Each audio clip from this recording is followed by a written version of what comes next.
What's going on, guys? Oh my God, John! Every time I hear it, dude, every time I hear it, I swear to God, I want to write lyrics for it. I want to put lyrics to it and make that a song.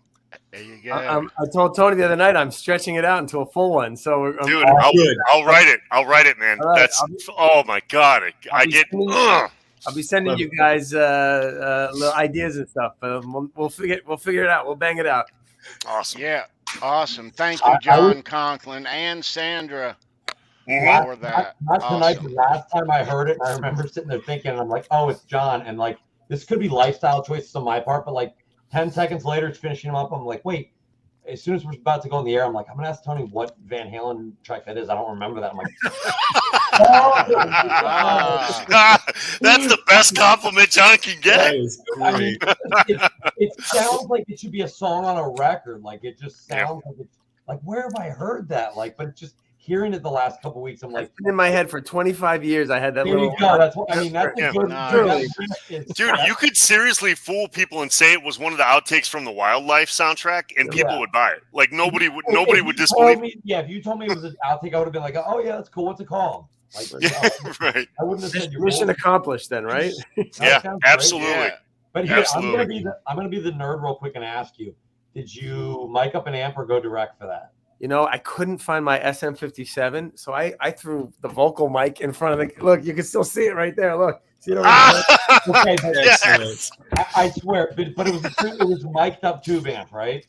Yeah, I got that attenuator on it over there on the top. So I have it cranked up, throwing off some heat. The tubes are throwing off some heat on it. I had it really loud. I mean, it sounds different than. That's why I wanted to know, because people, will do stuff direct, but I still think there's the attack is different on tubes. Yeah, it was completely dry, and I put the harmonizer effect on afterwards, and I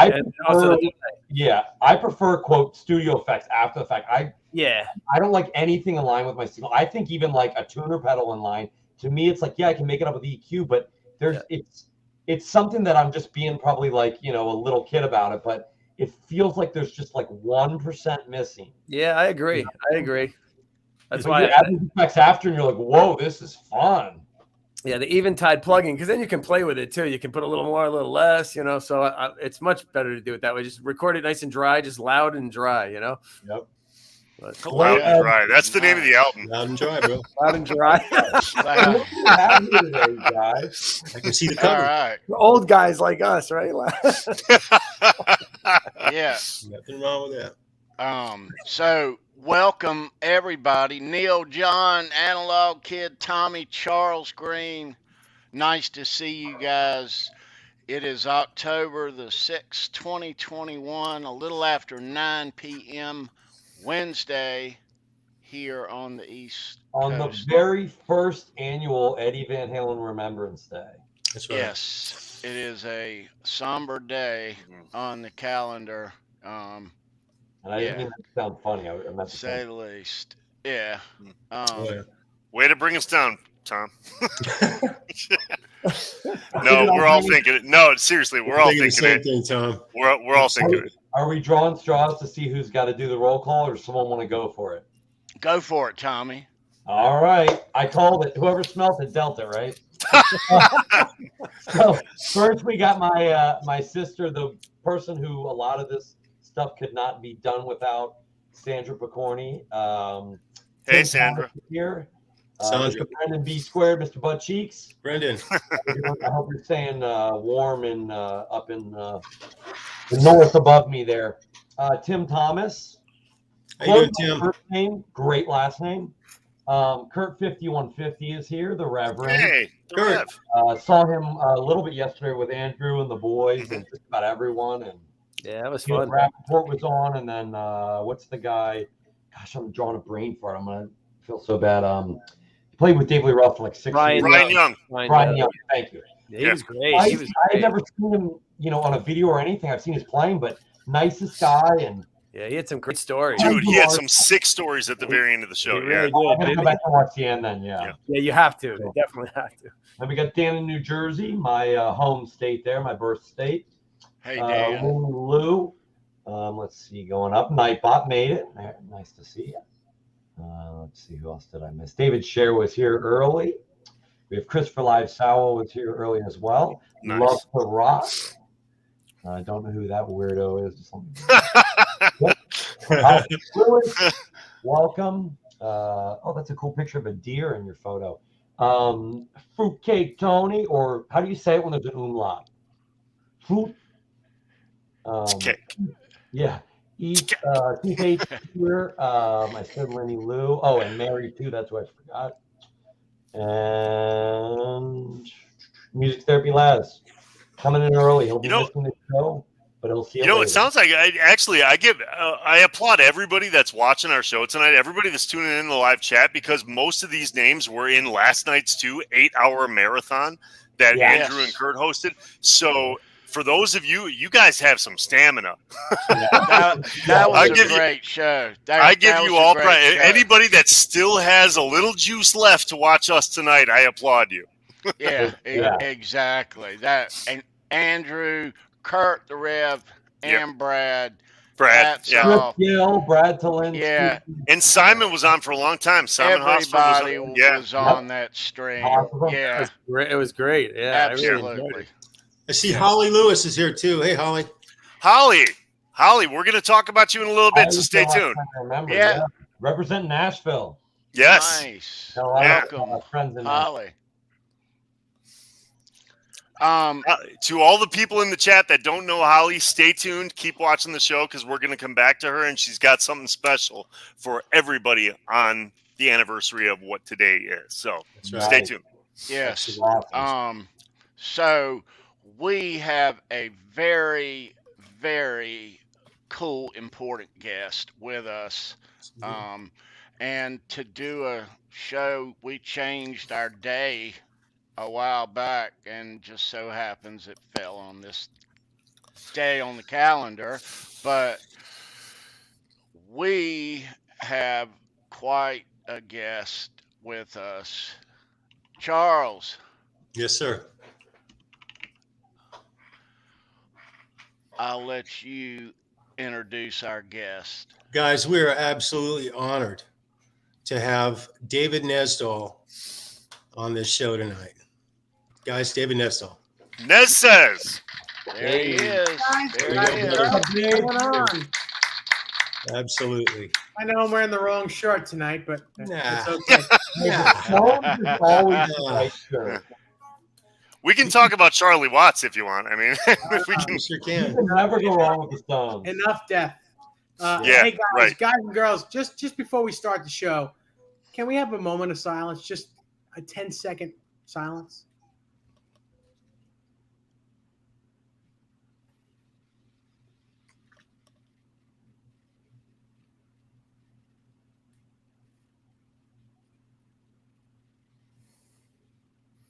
All right, let's get this party started. All right. Woo. Good call, Dave. That actually got to me. Yeah. That actually got to I me. know. Wow. Man. Welcome, Dave. Thank you. It is such a pleasure to finally have you on the show. My goodness. Well, I've just been waiting for an invite. Yeah, I'm happy to be here. It's good. It's going to be a lot of fun. I love you guys. You guys are fantastic. We Yeah. have been a fan of yours for years. To be honest, Dave, we wanted to make sure we were kind of flowing as a well-oiled machine before we had you on. We don't Oh, well, you guys did real good with Brad and Chris, man. And let me say this: I'm not tooting my own horn. I just don't have a lot of time. But for me to watch a whole show that's not my own, you guys did a fantastic job. That was wonderful. Thank you. Really a wonderful show. Thank you. It was a lot of fun. That was our audition piece to get you on. Oh, That's how we roll. That was like, we really wanted. That was our demo reel. It was wonderful, man. They loved you guys. They absolutely loved you guys. By the way, if Brad and Chris are watching, I'm just joking. No, it was awesome having them on. They were such nice. Yeah, that was fun. That was a lot of fun. I'm not joking because I'm reading the book right now. Oh, nice. Actually, I really hope we helped sell some books for those guys. I really hope we did. I really want it on the bestseller list. That would be me too. Me too. That's what I'm hoping for. And by the way, even though we're blessed to have gotten advanced copies of the book before, so we could bone up on the research before that show, I went out and bought one too. I want a hardcover copy. So now, I'm not going to give. We can talk about this off air. We can talk about that later. It's a beautiful book. If you have 2 books, I'm sure you could do something really cool with one of them. Yeah, true that. That's it. Let me say this. Years ago, Dave, I don't know if it's 4 or 5 years gone now, I first saw you doing an interview with Kurt Jeffries, the winner of the Lost Weekend with Van Halen in 1984. Oh, yeah. And that's the first time I ever saw you. Wow. Yeah. Wow. Well, Kurt's a great guy. He was easy to talk to. He was easy to get in touch with. He has a love affair with my wife. They love talking to each other. So, he's just a wonderful guy. Dave, give us a little background on you. So I know you. I remember you from Manny's in Manhattan. And that was going back in the 90s. So I remember you seeing you in there. And what was it? Henry was the guy on the play, Henry Goldrich. Henry, Judd, and Ian were his sons. And who was the girl at the counter in the front? Holly. Holly. Yeah, I remember. Yeah, I remember. Yeah. So, but give us some background from you. So you're from Long Island originally? Yep, I'm still here. I live across the street from the house I grew up in. Oh, wow. This house that I'm in now burnt to the ground in 2007. I won't get into the particulars, but I didn't do it. But yeah, good thing. So I and my then girlfriend, that was a live-in girlfriend, had to bunk with my grandmother that is now passed on in her part of my mom's old house. So it was very hard for about 9 to 10 months while we were waiting for this house to get built. Oh. And then when it finally came, when it came time to move in, boy, were we all thankful. Everybody was. Sure. Yeah, my mom's house is a mother-daughter side by side. It's not very big, just a few rooms in each part of the house. Mm-hmm. So it wasn't. What part of Long Island you from? What part? Glen Cove. I live in Glen Cove. I will not give you my address. Yeah, I don't need you to. I have a love affair with Oceanside, Rockville Center area. So sure, I'm on the North Shore. So if you took the highway right from my house, if you just go south right from my house, you'd hit Oceanside. Yeah, I actually think there's probably been times I left Penn Station on the Long Island Railroad and passed out and woke up at the end of the line. And they told me you missed your stop, so I feel like I've been there. Oh yeah, and where I take the train, it's not a main line. You got to take the main line to either Jamaica Queens or Mineola, which is the hub, and then get on another train to go towards Oyster Bay, which is the end of the line up here on the North Shore in Nassau. And that train doesn't run as often. And it stops like at from Manhattan, I think it stops at like 12:30. So if you don't miss that, if you don't hit that last train, you're sleeping in Penn Station, buddy. So the next morning. Yeah. Well, if I know anything about rock and roll, I'm all about mainlining. So. So all right. So you started playing dancing. No, sir. I started playing guitar when I was 5 years old. I remember being outside, like throwing a ball up in the air, just being a kid. And my grandmother comes outside and says, "Hey, Dave, do you want to play guitar?" I said, "Yeah, okay, Grandma, okay, no problem." And she had a tenant that lived in the house that was this house before it was burnt down, that lived on the third floor. And he was a guitar player. His name was Kenny. Don't remember his last name. And he played a Telecaster. Oh, it's one of the reasons why I love Telecasters. Anyway, she went to him and said, "Give my grandson guitar lessons and buy him a cheap guitar, and I'll take $100 off of your rent every month." And at that time, 1975, take $100 off the rent. What do you think he said? Of course. Yeah, it's like a quarter of it. Cheap guitar was $85, and the guitar that I got was a late '50s Les Paul Jr., which I wish I still had. But when you're that young, you don't know what it is. It's just the guitar. Yeah, right. So someone and at the time when I traded it for what looked like a Strat. It had more pickups in it. I was like, well, 1 pickup, 3 pickups. I'll take that one. It was a cooler color, green. It was a cooler color. Sunburst was plain to me. I took the sparkly green one. Didn't realize that was a crappy Hondo because I didn't know the difference. That was your first lesson, Dave. Right there, you learned about collecting guitars. Right there. Oh yeah, yes, I did. And I wasn't. I didn't like to practice like most kids that age. You just want to be outside, getting dirty, playing baseball, hanging out with your friends. You don't want to practice guitar. So I practiced as minimal as possible to get away with learning what I was taught. And, I didn't have far to go to get my lessons. So I went upstairs, got my lessons. And after a couple of years, he's like, "I can't teach you anymore. You're going to have to go to a better teacher." And I was bummed because not only was he cool, he was a great teacher. He was fun to hang out with. I was 5 and 6 and 7 years old, and this guy was like perfect. If the stoner school teacher on Beavis and Butthead. There you go. That was him. There you go. I know that guy. Yeah. So. He had just gotten this newfangled thing, a delay pedal, which I was like, he played his guitar and it sounded like 2 guitars. I'm like, "Where's the other guitar? Where's the other guitar?" He's like, "Oh, it's a secret." I got, he made it sound like there was 2 guitars, and I was like flabbergasted over it. It's like, my God, when can I do that? He says, "You got to learn first." And boy, did I learn, and never happened. Never happened.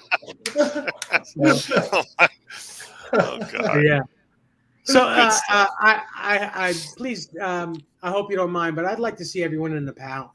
So yeah, that's great. Sure. So that's I grew up. I had a few different teachers, and then as my ear training got better, I was able to learn songs by just listening to the radio.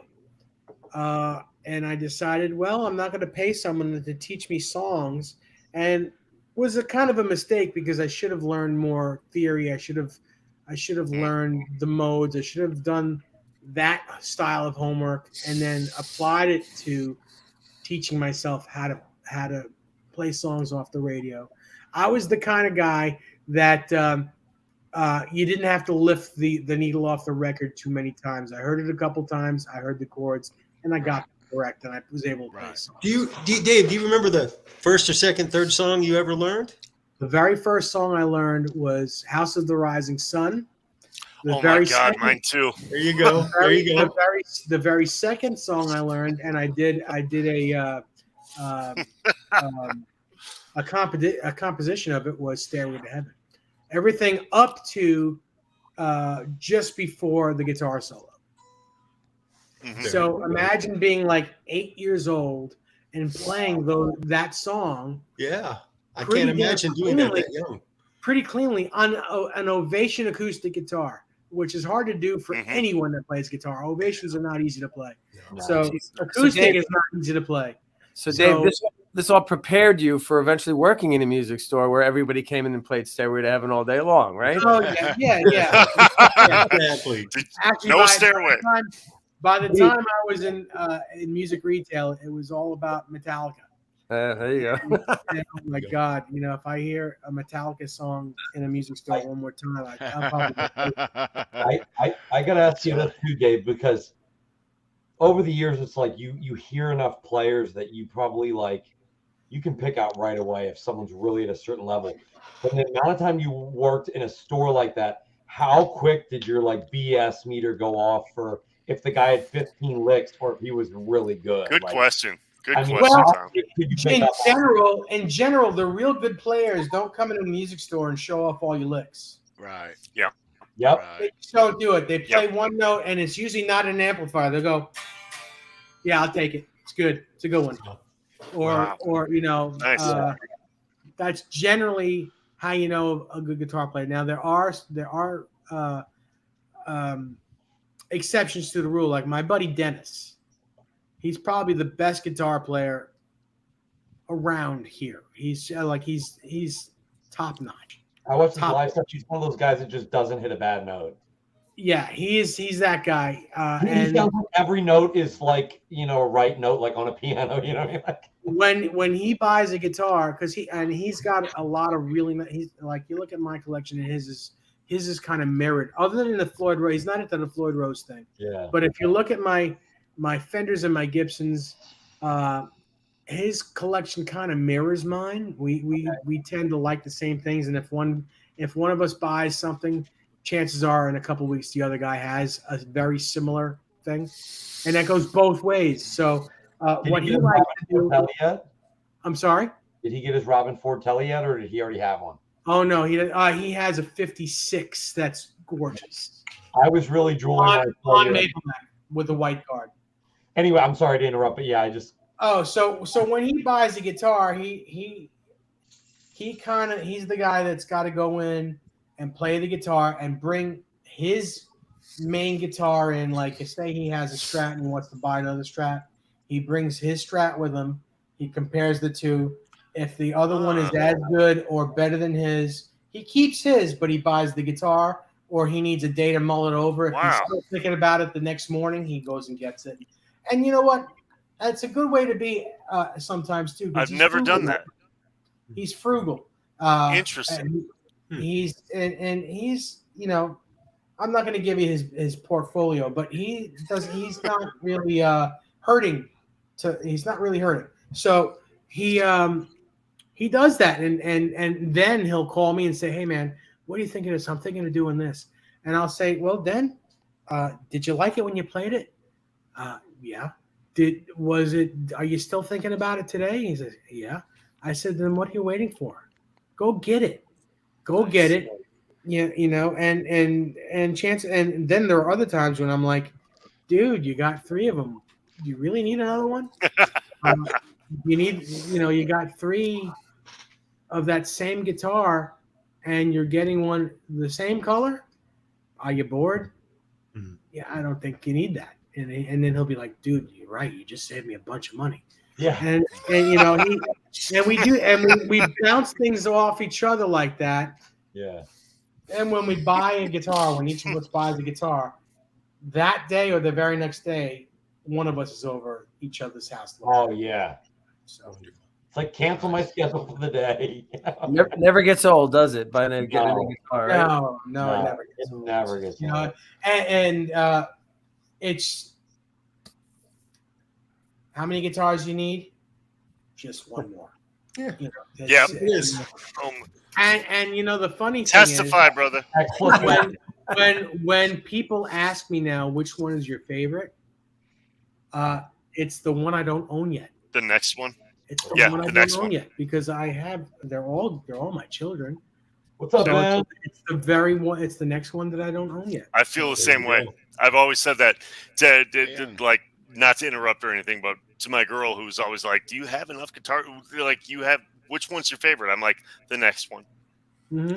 And do we need them all? No, we don't. You only need one. You really only need one guitar. Bozy.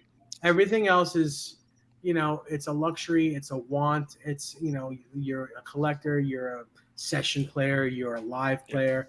You want more guitars. It's like, I could have been a drug addict and, waste my money that way. Yeah. But and the ability. Well, I always used to justify it by saying, like, well, for a live setup, when I would play live in a band, I would be like, well, this guitar is tuned to this, and this guitar is tuned to this, and blah, blah, blah. There's an E flat, and there's a D, and there's all these other. So I would always, that was in my head, trying to reconcile, like, why I needed 12 guitars with me. Yeah. Oh, I used to do that too. When I was gigging, I would, depending on the gig, though, I was in a wedding band for 25 years. Same guys. It was wonderful. I grew up with the owners. I was a partner.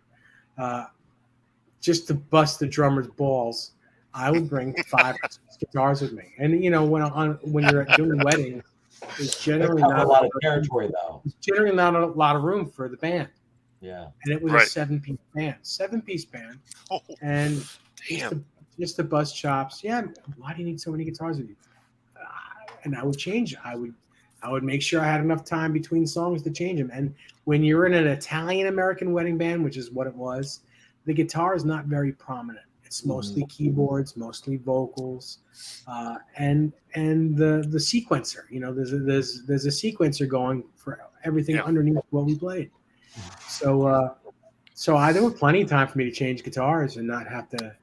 But yeah, I made his life miserable. That's great. Yeah, that's great. It's funny. So yeah, all right. So you have a little bit of me. I moved away from New York for a little while in 1993. I moved. No, I wasn't in jail. I moved to Ocean City, Maryland, to play music 6 nights a week with a buddy of mine, like do acoustic duos and trios. Did that for about 1.5 years. It was great. Did you have a residency? No, we played in like 5 different clubs in the Ocean City area. 6 nights a week. That's gigging, man. Oh yeah, it was major gigging. It was major gigging. It was a lot of fun, and the off season, Tumbleweed Tuesday and on through the winter when the lights on the main strip were all blinking yellow. Yeah, they didn't work. It was the best time because we still gigged and there was no one around. You can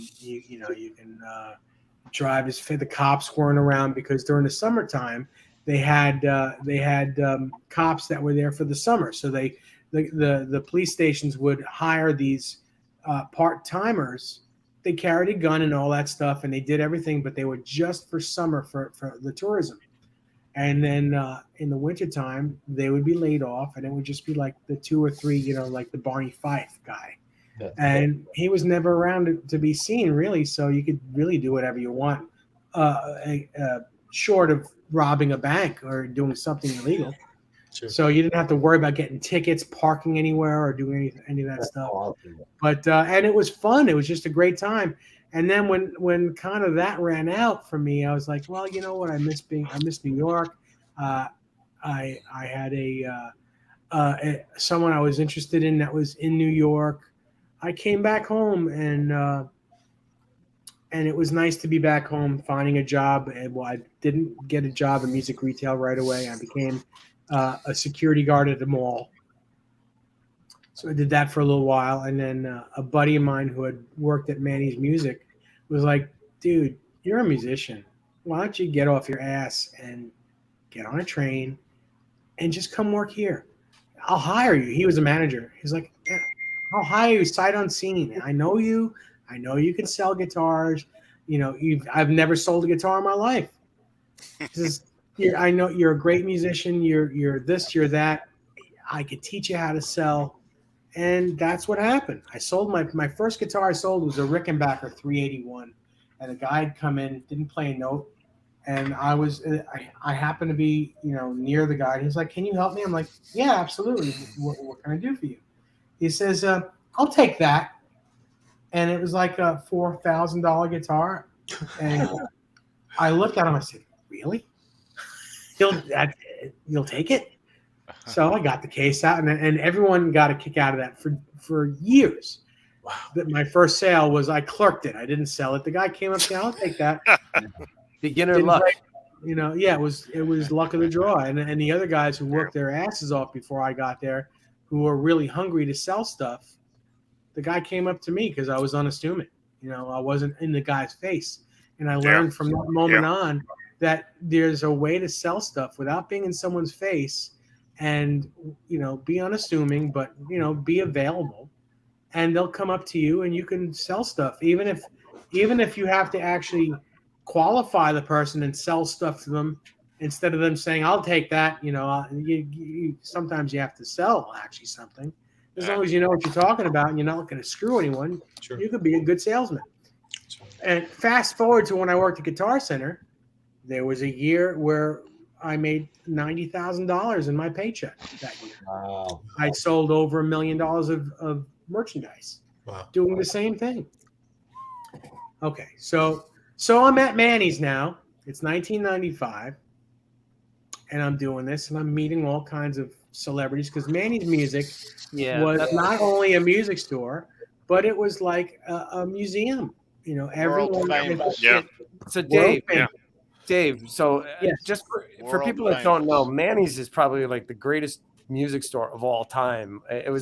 It probably opened in the 1920s, I think. When you walked in there was no wallpaper or anything on the walls. It was just photos of famous people, from big band jazz musicians to Jimi Hendrix to the Stones to Van Halen. That's all that was on the wall. Autographed pictures. I mean, photo shots of the band. Their headshots, usually headshots or promo shots. They just signed a whole wall covered. Anyone and everyone that you could ever think of had their photo in there. And anyone and everyone that you can think of except one person brought those photos in by themselves. Wow. And can you guess the only one person that didn't bring his own photo in and was done for him? Prince? Nope. David Lee Roth? No. Don't tell us. Hendrix? No. He was there all the time. Yeah. Hendrix, there were receipts in there. Hendrix used to buy guitars and Manny's all the time. Yes, he would buy 5 or 6 of them and give a few away and take the 2 or 3 that he wanted. Now, was there any truth, Dave? Because I'm guessing you might know this information, obviously, from so much time that you had worked there. Is there any truth to the fact that Hendrix would buy a bunch and possibly swap necks and bodies for different ones he liked? Or is that just all conjecture? You know what? I believe that that's true because I've heard it many a times when I was there. Now, I'm not that old, so I don't know for a fact. But what he would do is he would, like I said, he would just if Manny's say they got 7 Strats in that week, he'd say, "All right, how many did you get in?" Well, we got 7 in. All right, what colors? White, black, sunburst. All right, I'll take all of them. And then he would either come in when the store was closed, and he would take them all and give away the 2 or 3 that he didn't like. He would just give them away to friends or whoever, and then keep the ones that he wanted. Wow. Yeah. So Dave, I'm sure on a regular basis at Manny's, a weekly basis, you turn around and there's Tom Petty at the counter. I will tell you, I never met Tom Petty, but as an example. Yes, a major thing, a big thing for me was I got to sell Rick Ocasek a guitar. Cool. A Metropolitan. Now, the Metropolitan guitar was like this old airliner looking thing. It looked like an old. It's made of wood. It was a high end guitar. I think it was like $4,000 or something like that. maybe a little more. But it was a very high-end version of this plastic guitar that was made in the 60s. And Rick comes in, and you know who it is right away. Yeah. Because it's Rick Ocasek. And I went up to him. I said, "Hi, Rick. How you doing?" And at that time, we weren't allowed to get autographs. We were not allowed to crowd those guys. They were just customers. We weren't allowed to go ooh ah. So he comes into the guitar department and he looks in the first room and I, of course, we all knew who he was. And I was in there. I may have been moving some guitars around and I said, "Hey, Rick, how are you?" And I remember it like it was yesterday. I said, "Hey, how are you? How you doing?" And he says, "I'm looking for something really different. I don't want anything. I don't want a Strat looking thing. I don't want a Les Paul looking thing. I'm looking for something like really wacky." I said, "Well, I got just the thing for you." And I take him to the back area where the acoustic room was, but on the back wall, before you make the right into the acoustic room, was these weirdo guitars. And I said, "This Metropolitan here." I pull it down for him. He plays it, strums one chord. I'll take it. And didn't ask for a break on the price. Didn't ask for anything. He's like, "Does it come with a case?" I said, "Yes." I'll go up and get the case. Does it come with a case? And he was really the nicest guy. Wow. And from that moment on, I was a salesman. He'd come in looking for weird rack gear. And he'd come in and he would ask for me. And it was cool. It was really cool. And if I was off, he'd leave and come the next day when I was back in. Wow. It was really cool. That's cool. And that's, and when you treat guys like that, and believe me, inside I was fanboy like crazy. Oh, sure. It was like a Dr. Jekyll and Mr. Hyde. I had to be this straight salesperson, kind, blah blah blah. And the next person that comes in is Chevy Chase, and it's like, oh my God, vacation guy. Yeah. Chevy Chase. That's cool. Saturday Night Live. Oh my God, holy Christ! And you got to be just like it's another guy. And nice. And this happened. It happened when I met Jimmy Page and Robert Plant. Oh, it that was the same way. Bo Diddley came up to me. The old man Bo Diddley came up to me, and Henry, the old man, says, "David, show him these pedals. He wants all the pedals." Okay. Showed him all the weird sounding pedals because what he was doing at the time, he had the Gretsch guitar that was a big triangle. Yeah. Mm-hmm. And what he was doing was he was taking the innards of the pedals out and putting holes in the guitar and putting push buttons in the guitar so you could have the pedals on board on the guitar. Wow. And Bo was a funny guy. He was really nice, but he was an older black gentleman who had been through a lot. So you didn't give him any, you just, "Yes, sir. Yes, Mr. Diddley. No, Mr. Diddley." And he would take everything you showed him and didn't pay. They never paid for him. Like, I think they gave him that 30, which is, you pay for it in 30 days or whatever. But I never saw money from anything he bought. So I think what they used to do is just give stuff to him at what the store paid for it. And then at that point, your commission, there's no commission at that point. Yeah. But selling stuff to Bo Diddley was a big enough deal to me that I didn't care.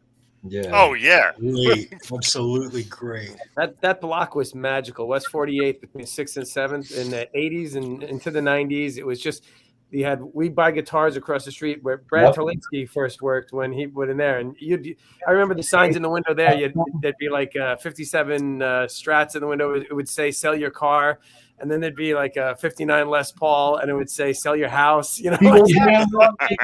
Handwritten graffiti type signs. I love them. The bright thing. Oh. Yeah. And with my buddies when they finally got their license, we'd take the trip up, from where I live in Pennsylvania up and go. Like on a Saturday and stay as long as we could, and then we had to drive back by Saturday night. I did the same thing when I was in my middle teens. I'd go with a couple friends of mine, and we would take the train in and do the whole 9 yards. And you get on that street, and you get to We Buy, and the door's locked, and it's appointment only, and you can't get in there. And there's bars on the inside. They don't let you touch any guitars. You can't get in the store. You can only look in the window unless you have an appointment to see them. Mm-hmm. So it was always like, oh my God, look at that Les Paul, look at that, and these are the real deals. And I think at that time, Les Paul might have been $40,000 or $50,000. They still weren't in the six digits, but they were expensive. I've got a good friend of mine who's a guest on my show tomorrow night. His name is Lenny Campanelli, Lenny Camp for short. And he worked at Alex's Axes in the 70s up there. And he'll be talking about what it was like to sell Clapton guitars and sell Mark Knopfler guitars and all kinds of stuff, and all those people. Dave, was that Alex Music? Was that what it was called before? Yeah. That? Alex it was called Alex Music and then Alex Axe. So there was Manny's, then there was Sam Ash, then there was Alex Music. It was right next to a couple doors down from there. Like right above Rudy's. Right, yeah. Rudy's is still around. Rudy's is in Scarsdale now. It's, believe it or not, it's the same. Rudy Pensa, yeah. Anyway, but and then there was Right Track Recording, which is where the Stones and Kiss recorded and all. That's right. Now, where was the place where they did the Les Pauls, the strings and things? Was that outside New York? I thought that was in New York. Strings and things that did like the. Oh, that's Memphis. That's Memphis. That's Memphis. Oh yeah, Strings and Things. That's right. That is Memphis. Okay. Yeah.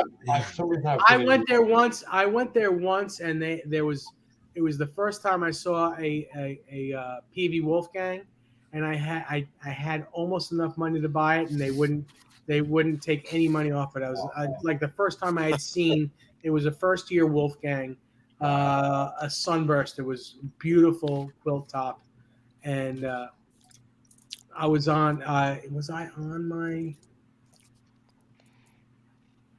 might have been on my honeymoon when I was there, because I went to Memphis with my first wife there, and we went to Graceland, and nice. And I saw that guitar, and I couldn't. I was like $150 shy of the price, and they wouldn't do any deals. Yeah. No, it's a Wolfgang. I can't give you. I could sell this all day. But what's it still doing here then? Yeah. I'm pretty sure Dave Petrilad worked there for a while. Dave, the guy from the mini Les Pauls, sure. I'm pretty sure he worked there, and they used to make custom stuff all the time. Because my friend bought the drummer from Foreigner, Dennis Elliott's drum set, and the snare was custom made, and inside it says "custom made Strings and Things Memphis." It says it inside it. Yeah. So it was pretty cool because he contacted Dennis Elliott after he bought the drums, and he goes, "Yeah, how did you get those?" And it turns out that he researched some photos, and the first time that Page and Plant played together after Bonham died was in Germany, and they came on stage with Foreigner, and he's got a picture of that drum set with Page and Plant standing in front of that drum set when they were on stage with Foreigner in like 1981 or something like that. So, but I digress. But 48th Street, I spent many a day there in the afternoon. That's where I met Vitas Gerolitis one day, and I hung out with him for the afternoon, and we're in the ESP shop down the corner. It was a 48th Street Custom Guitars, which was all ESP, like garbage cans full of necks in there. I still have one. I mean, they had great stuff in there too. It was just like, it was a wonderland. You guys, that place was magical. But Manny's was the granddaddy of them all, that place. It really was. It really was. Real quick, Ben Coombs says, I never get advance notice of our guests. I have to apologize, Ben. I told these guys earlier, I have been under the weather for 2 days. This happened 2 days ago, and I just haven't made any phone calls. And I'll talk to you tomorrow during the day about it, okay? Sorry about that. It's my fault. Hey, Ben. Jimmy Ray Hawkins is right at Rudy's. John Sir got his start there. Remember, it used to be Pensa Sir guitars. Sure, absolutely. Welcome, Jimmy Ray Hawkins. Rudy Pensa and John Sir. Yeah, Rudy's was always a great one too. And then you had the old Italian luthiers upstairs across the street by next to Rudy's upstairs. Anything you needed a Martin guitar fix or something, that's where you go. Now, Dave, I've heard you speak of it was a bunch of music stores back in the day in one little area. Yeah. Correct. On one block, and it was actually a half a block. It was it was on both sides of the street, from the 7th Avenue side to the middle of 7th Avenue, and then there was really nothing after that going to the 6th Avenue. Yeah. And there was the Court Theater, a Broadway theater on the other side of Manny's, and there was a great parking garage right across from Manny's. Dave, it had a great bathroom. I always parked there. That's right. That's right. I would drive in every Saturday and park in that garage. Yeah, it got to be New York. You got to know where there's clean bathrooms. Oh yeah. And it's all gone now, guys. That whole block is gone now. It's everything. Even a Right Track recording, I spoke to somebody and they said Right Track, they had to close the studio down because they were doing pile driving from where they wrecked Manny's, and it's just all. I don't know if they're putting hotels there now, but the pile driving was affecting the recording sessions because they could hear it. It was being picked up, so they had to close down the studio too, and that was the death knell for. The whole street has changed now. I think a lot of people that have never been to New York or don't know anything about it don't realize how complex it is underneath, and realize the whole sand hog culture. Yeah. And like the tunnels that are underneath the city. You can't do certain things that you can do in other cities, like moving and wiping out a whole block's a big deal. So Dave, let's go backwards a little bit. So you've been a Van Halen fan a long time. So me and you are the same age, and you got into Van Halen probably around the same time I did. Well, I wasn't there from the beginning.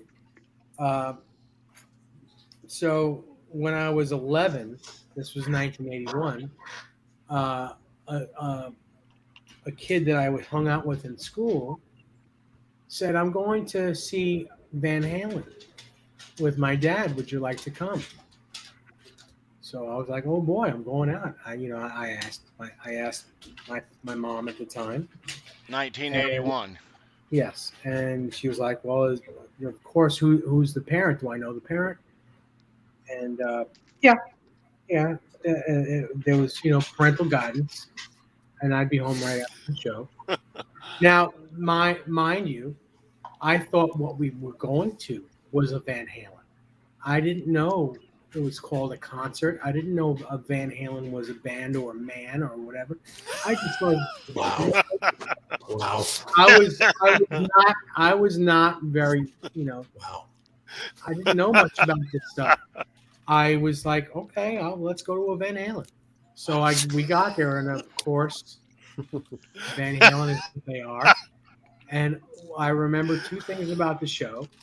I remember a couple things. I remember the loud guitar. It was one of the loudest things I had ever witnessed in my life. I remember the red guitar, and I remember women lifting their shirts in the audience. And at 11 years old, that's polarizing. Changed your life. That's polarizing. And David Lee Roth cursing. I didn't even know who this David Lee Roth guy was. The guy that's singing. Boy, he curses a lot, And it's that when you're a kid, when you're not even a teen, that's polarizing. So the next day, I remember saying, "Oh, thank you for taking me to the Van Halen." And he was like, "To the Van Halen." And he said, "No, the name of the band is called Van Halen. You went to a concert." I'm like, "Oh, okay." Wow. Fast forward to the next summer of '82. By that time, I knew who Van Halen was and what they were, because I knew it because it was the VH was on my binder, so I knew who they were. Yep. And another friend of mine, his name is Ben Zeitlin, great drummer. He was a child prodigy, long hair, hippie, amazing rock drummer. He would have this VH thing on his notebook, and I'm like, "Man, could you draw that for me?" And he's like, "Do you even know what it is?" I said, "I don't know. It just looks cool." he said, "That's Van Halen, VH." I said, "Oh, that's right. I went to a Van Halen last last year. I went to see I remember, I've got a crazy memory. I remember saying all this shit. So he draws that, and then summer we had an end of summer party where all the musician kids and the pseudo cool hangout kids, and I wasn't a jock. I wasn't like a prep. I was one of these guys that hung out with the kids that smoked cigarettes outside and smoked pot and all that stuff. Although I didn't do it. Excuse me. And the three on the boom box, her name was Kristen Henderson, and she is the guitar player of a band called Antigone Rising, and they have a deal. They're still out. They still play. Nice. But we were 12 years old. So on her boom box, there were 3 cassettes, and one was Rush 2112. The other was AC/DC Back in Black, and the other one was Van Halen Diver Down. And I listened. I was enamored by the music. So I was like, every time the Van Halen record came up, I'm like, man, that sounds so familiar. That sounds like this Van Halen thing that I saw, and it was. And I immediately became a fan of the band, and did everything I could from that moment on to learn about it and learn about rock and roll and learn about things that I was kind of, my mom was a great mom growing up. She's still here. She lives next door. She was a very protective Jewish mom. Enough said.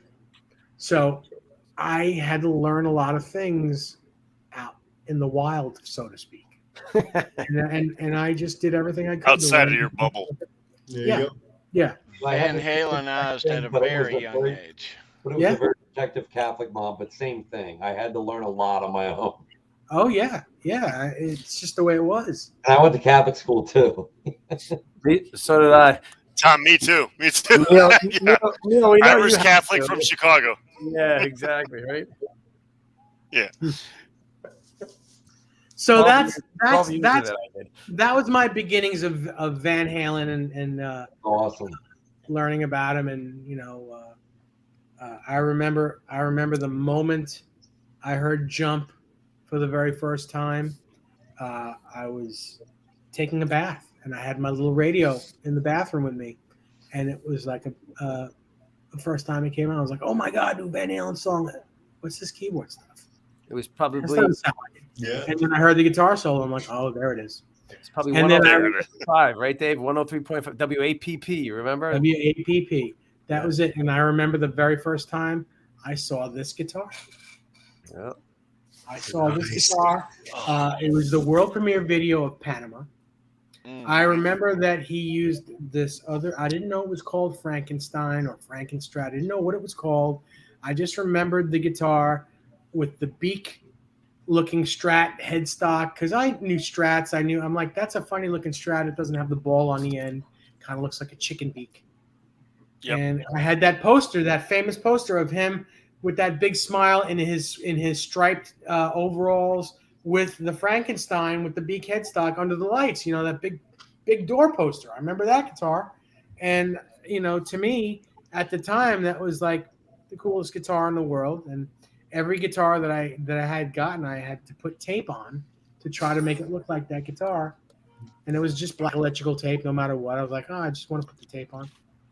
So the world premiere of Panama comes out, and the very first time I saw a Strat guitar with one humbucker and an Explorer style headstock, and I lost my shit. I'm like, that's the coolest thing ever. That I gotta have. Yep. I gotta have that guitar. I have to find it. I have to find one like it. I need that guitar. I need it in my life. I need it in my life. There we go. And I would chomp at the bit just to watch that Panama video. Me too. And you had VHS players and you hit record and you get half the video because you couldn't get the whole video, just so I could see stills, like I could pause it and see it and take a look at that guitar. And video at that point wasn't high res or anything, and it was like, man, it's blurry. And when you stop it, it gets even worse. It gets blurrier. Dave, sorry to interrupt really quick, but I've talked about this before on other shows.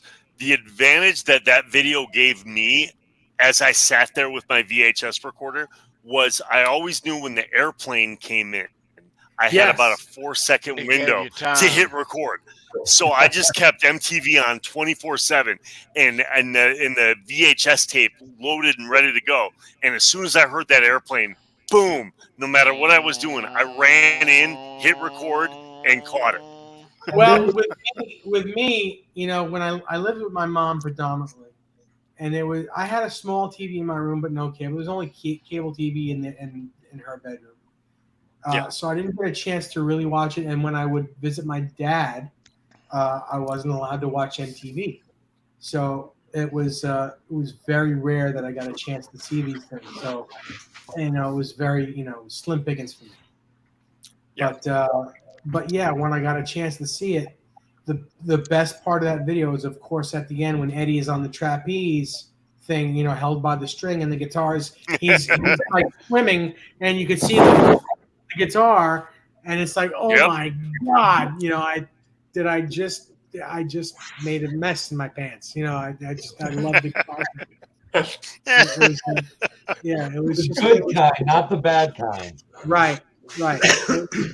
It was surreal that an inanimate object such as a guitar, but this particular guitar had my attention that much. I agree 100%. I think we all can all relate to that. I was obsessed with that because when you really think about it, the Frankenstein was really a prototype for the 5150. He worked out all the kinks on that one. That was just like the beater.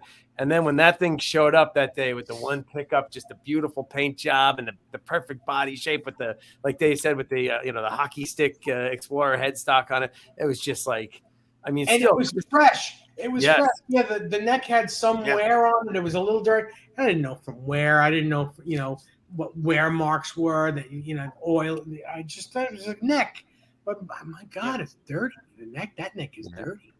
But the guitar is clean. It's fresh paint job. There's no scratches on it. The all the innards of the Frankenstein, and then you see that. It's like, that's not the same guitar. No. And you knew it right. At least I did. It's funny that I knew it right away. Funny because people that are not into these guitars and really not into Van Halen, the minute they see a red, white, and black guitar, they think it's all the same guitar. Yep. Agreed. That's the same guitar. I'm like, no, it's not. The stripes are different. No, it's not. Yep. You're right. What are you looking at, dude? Because what I'm looking at, the stripes are different. They're not. It's and there's no. The red paint is different. The color red is different on everyone. Yeah. So.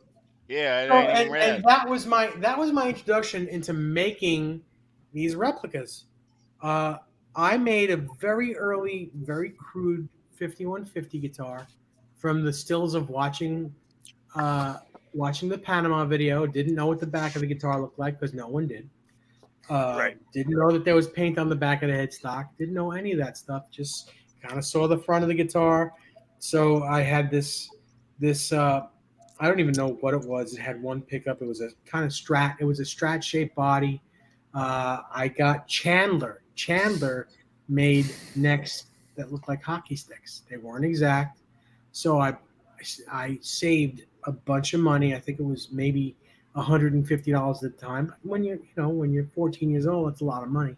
A lot of money. And I ordered this neck from Chandler, and I kind of figured out how to put things together, and I stood outside with my Rust-Oleum paint and my striping and did the best I could. And God, it was Rocky Horror Show. It was Rocky Horror Show, but I had my first 5150 looking guitar. Couldn't find the numbers anywhere. I was like, someone's got to have these numbers. So I went to the local stationery store where they had, black vinyl numbers, and I put them on there and thinking, oh my God, I've got this amazing guitar. And it was like, if you looked at that guitar today at any of the builders that make these things looked at that today and they'd be like, poor kid, let me make. Oh God, yeah.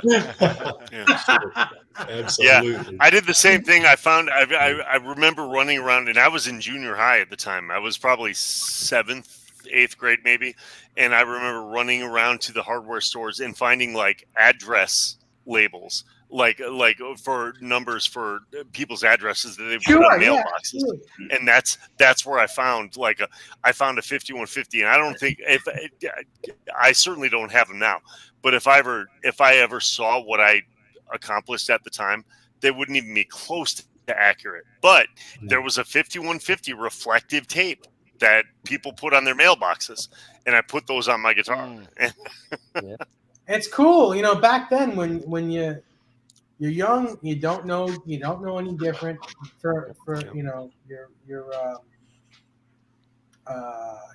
You're just not in the know. And back then, who knew anything? Yeah, you had no idea. None of us. We were all learning. This is for the lack of better words, I guess people call me this Van Halen historian, which I don't even like being called. But back then, it's like we all saw this stuff for the first time, and you just kind of wanted to copy it. Yeah. There was no, this stripe goes here and this stripe goes, and God forbid you have the wrong color, and if you don't have an FRT5 Floyd Rose for it, you better have. God forbid you have a Floyd Rose special on your guitar or something that's not really a Floyd Rose. It's like nowadays you got snobs, and it's like, dude, people start at their own pace. Not everyone has the money that you do. Not everyone can buy the top of the line that you have. You gotta, if you don't have something nice to say, just move on. And we were all back then. We were we were all over the moon back then with whatever we had or crap we had. Because I remember buying at Manny's a Kramer Striker in 1985, and I was like the most exciting day ever. And I still remember it like it was Christmas that day. And I remember it didn't take me long to take it apart and paint it and stripe it and everything. So just can stick with you, Dave, in your head, Dave, I want to give you a compliment too, because speaking of what you just mentioned, not that long ago, within the last month or so, I think we were involved in somebody's comment in one of the Van Halen group chats where somebody was bullying somebody because a question was asked, and all of a sudden they were attacked for not doing their own research and things like that. And I jumped in and I said, I use you as an example. And I said, hey, everybody starts at square one. You can't judge somebody for coming into it now as opposed to not being an expert years ago. And I said, I've always tried to do my own research and discover things on my own. And when in doubt, when I can't find the answer, I'll reach out to the people that are the pros, and I try not to bother them. And you and Rob Johnson and Donnie Ward and those people. I remember that. I remember that. I remember it like it was yesterday. I remember the post. I don't remember who came up with the post, but I remember saying, "Come on, man! Not everyone, everyone knows all this shit." And maybe the guy isn't a super fan. Maybe he's like a passing fan. He may not know, or she or whatever, may not know the difference between the Frankenstein and the Kramer ad guitar. They may not know this stuff. So don't assume just because they like Van Halen that they know the same shit we know. Being a super fan, first of all, it's creepy to me. It's creepy because I love Rob Johnson, and God bless him, and I love his collection. Part of it's mine, but I love it. He's got probably the best collection out. There are certain guys out there that know what color underwear Eddie is wearing on a specific day. Now, more power to them, but that's creepy. It's creepy. Yeah. You know what? And I was that guy for a while. I was that guy.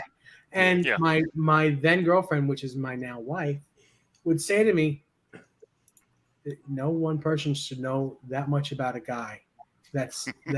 You should know more than the guy himself. It's creepy. You guys are like you're stalkers. It's creepy. And it made me think about it. It's like, you know what? Yeah, but the reason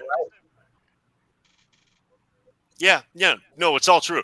But the reason I bring this conversation up, and I think you'll attest to this, is because you had probably the most, probably the kindest answer for that bridged the gap between the newbies and the snobs. You know, I appreciate it. You were basically saying, you know, everybody's busy, everybody's doing their own stuff, so don't expect everybody to drop what they're doing and give you feedback if you haven't done any research on your own. But we're all here to help. We're all here to pay it forward because we all started somewhere. And you were very good. And I loved your response. I loved it. And I relished it because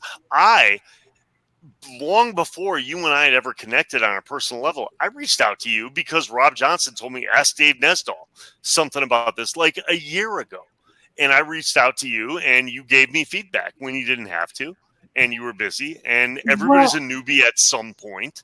Yeah. I got to tell you, I can't tell you how many Facebook messages and calls I retrieve a day. Sure, on I'm this stuff. sure. So, and there are times when I'm not in the best of moods because I'm just not feeling well, and I'm like, dude, there's a such thing. Google it. Just Google it. Yep. You know, and I've been that guy. And I try so hard not to be that guy. And then I feel bad about saying it. So like when I'm in a better mood, I'll reach out to that person again and say, hey man, I'm just having a bad day. I'm so sorry if I took it out on you. And then it's okay. You know, then I'm not the dick, you know, but I've been labeled as, you know, that guy's an asshole. You know, he doesn't, I've been, you know what? It's okay because everyone at one point or another is an asshole. Everybody. Yeah. You can't help it. Sure. You can't have Jerry. Yeah. But I applaud you because you set the bar for me, because now after years of following in your footsteps, now I'm getting asked the same questions that you probably were. And I always kind of check myself. I look in the mirror, and before I respond and be like, fucking Google it, I'll be like, hey, I remember when I reached out to you, so I'm going to pay it forward. So you're in the builder community, in the replica, the tribute, whatever you want to call it, the Van Halen guitar community. You set the bar, and I appreciate the fact that you were never a snob. You never were, and I try to model myself after you. I'm going to let a secret out that I've never ever told anyone. When I started doing these hangouts and these social media things with Johnny, I was full of shit. I didn't know what I was talking about. I just you know, I would dazzle people with my bullshit, and then as I was dazzling people with my bullshit, I'd sit there and I'd, am I right? Thank God I was right 95% of the time. But in the very beginning, I'd spew out the shit like, well, he would do this because blah, blah, blah. And I had no clue. I was just like, it just makes sense that this would be the right answer. Because I would think it through. I'm like, well, it would make sense. If it was me, I would probably do this. So yeah, this is what he did. And man, not knowing, I would just say it. And sometimes I get caught with my foot in my mouth and I'd have to go explain, you know, not everyone is right all the time. But oh yeah, in the very beginning, it was I just, you know, I would just you know, really Eddie Murphy said it perfect. It's what makes you what you are is experience and bullshit. Now experience my bullshit. And that's what it was at first. And then as I learned and got, you know, now pretty much anything you ask me, I'll either know the answer or I'll say I'll get back to you on it, because I wouldn't do that. I wouldn't hurt my reputation as the guy that people want answers from. And believe me, I'm not tooting my own horn, because being the guy that is able to give his answers, I have a guy that I go to when I need the answers. You know, there's two or three guys that were in it in the thick and I will mention one guy is Tom Weber. I talked to Tom Weber, and I ask him shit that I just can't answer. Another guy, when it comes to making guitars and doing stuff that, man, I've done this so many times, but today it's not working. What's the problem? So I go to my buddy Larry Fitzgerald, who is the guy I bring my guitars to when they're sick. Even the doctor has to go to the doctor sometime. Yep. Well, yep. I don't generally. He goes to John Sir. Yeah. Wow. Yeah, I love it. I actually love this part of the conversation because I am probably now. I knock on wood. I mean, I don't mean to. I don't want to toot my own horn either. But I'm probably you maybe 3 or 4 years ago, where people are coming to me now and asking me certain specifics about certain things and about builds and about paint jobs and about stripes and all this stuff, and I'm recanting information that I got from you guys, from the Donnie Wards, you, Rob Johnson, Nick M. Donnie, I gotta tell you, tell you about something about Donnie. That guy is the most intelligent guy. Oh my God, his answers are like everything he writes is amazing. It's like I learned from him too. Yeah, I'm like, I didn't know that. I told him he needs to write a book. But let me jump. But the difference is Donnie Ward, to his credit, and I love this guy. And if he's watching it, which I don't assume he will be, if he's watching it, I absolutely love him for what he does. But he can be a little feisty. He can get a little testy towards his people asking him what he considers dumb questions. Well, Dave, never did that. You were always you had such a tender disposition to responding to people that would ask what would be perceived as dumb questions in the experts crowd. Yeah, I appreciate that. Thank you. Now, you're welcome. I'm not perfect, and I've been known to be a little testy too. What annoys me is when a guy will message me and say, "Quick question, this, and this," and I'm like, "Dude, I answered that for you 2 weeks ago. Why are you asking this question again?" And not for nothing, this is something you could Google. It's on the internet. It's all over the place. I have no problem answering your questions, but don't waste my time. Sure. I also have a life. I have a wife. I'm not healthy, and if it's something that you really need to know that I have not explained to you personally several times, I'm happy to answer it if I know the answer. But come on, you forgot, so you asked me again. Look it up. It's fine. Yeah. How do you think I learned? I looked it up. Yeah. Sure. Yep. And I've heard Rob Johnson say the same thing. And I know for a fact Donnie Ward probably gets bombarded with people that haven't looked stuff up that they come to him. So and with his day job, I'm not going to tell you what it is. He can't really deal with this stuff. He can get in trouble if he starts dealing with this stuff during work hours. Yeah. So I'm sure.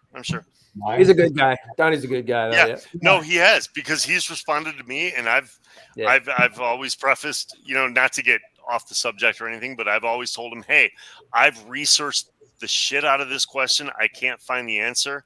What do you got? And he comes at me with, he's got it within, an hour. And I love that guy. I love the ass.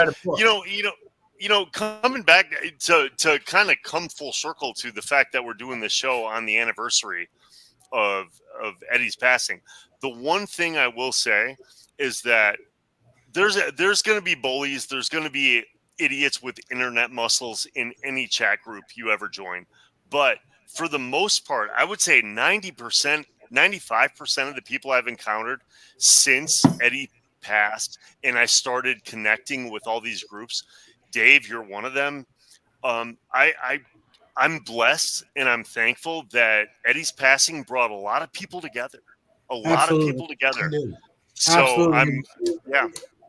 it's one of the biggest losses that this planet has ever seen.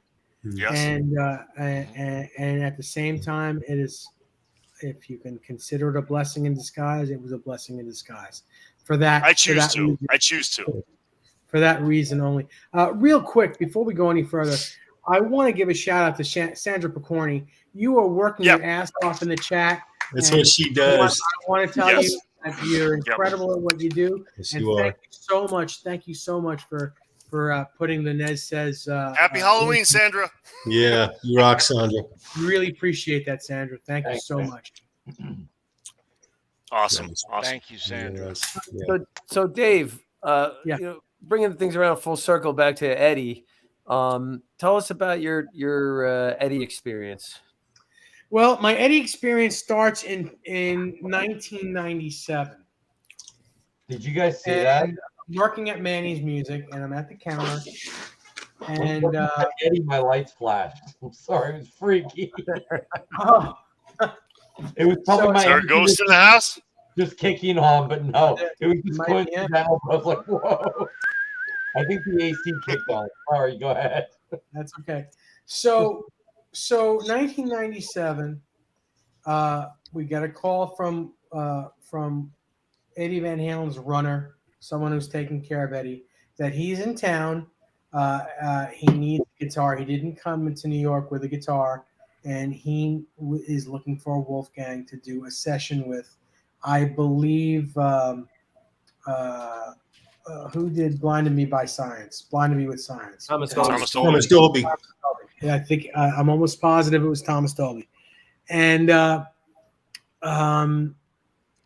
store didn't have one.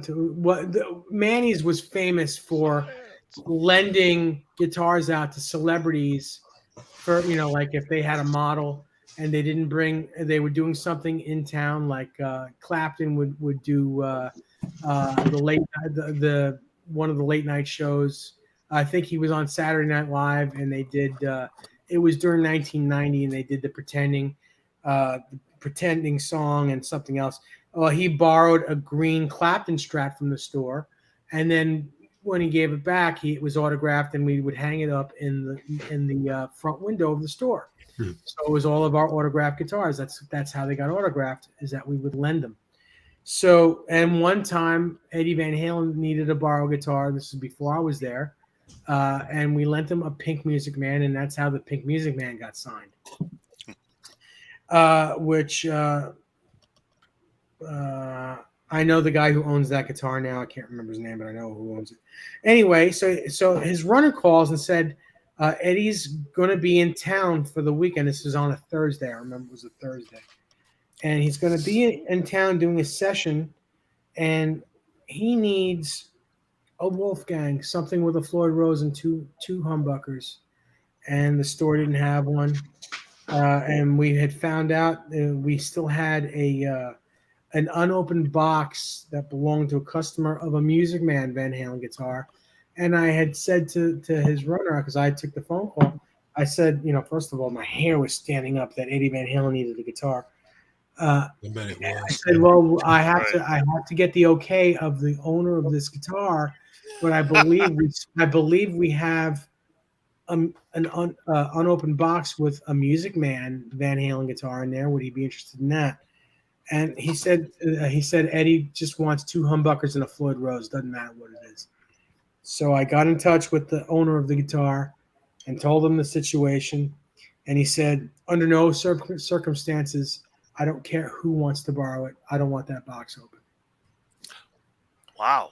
So I freaked out, and it happened to be a green one. So, you know, it was a very rare color, and it was unopened. He just hadn't picked it up yet. And I said to myself, this guy's nuts, but okay.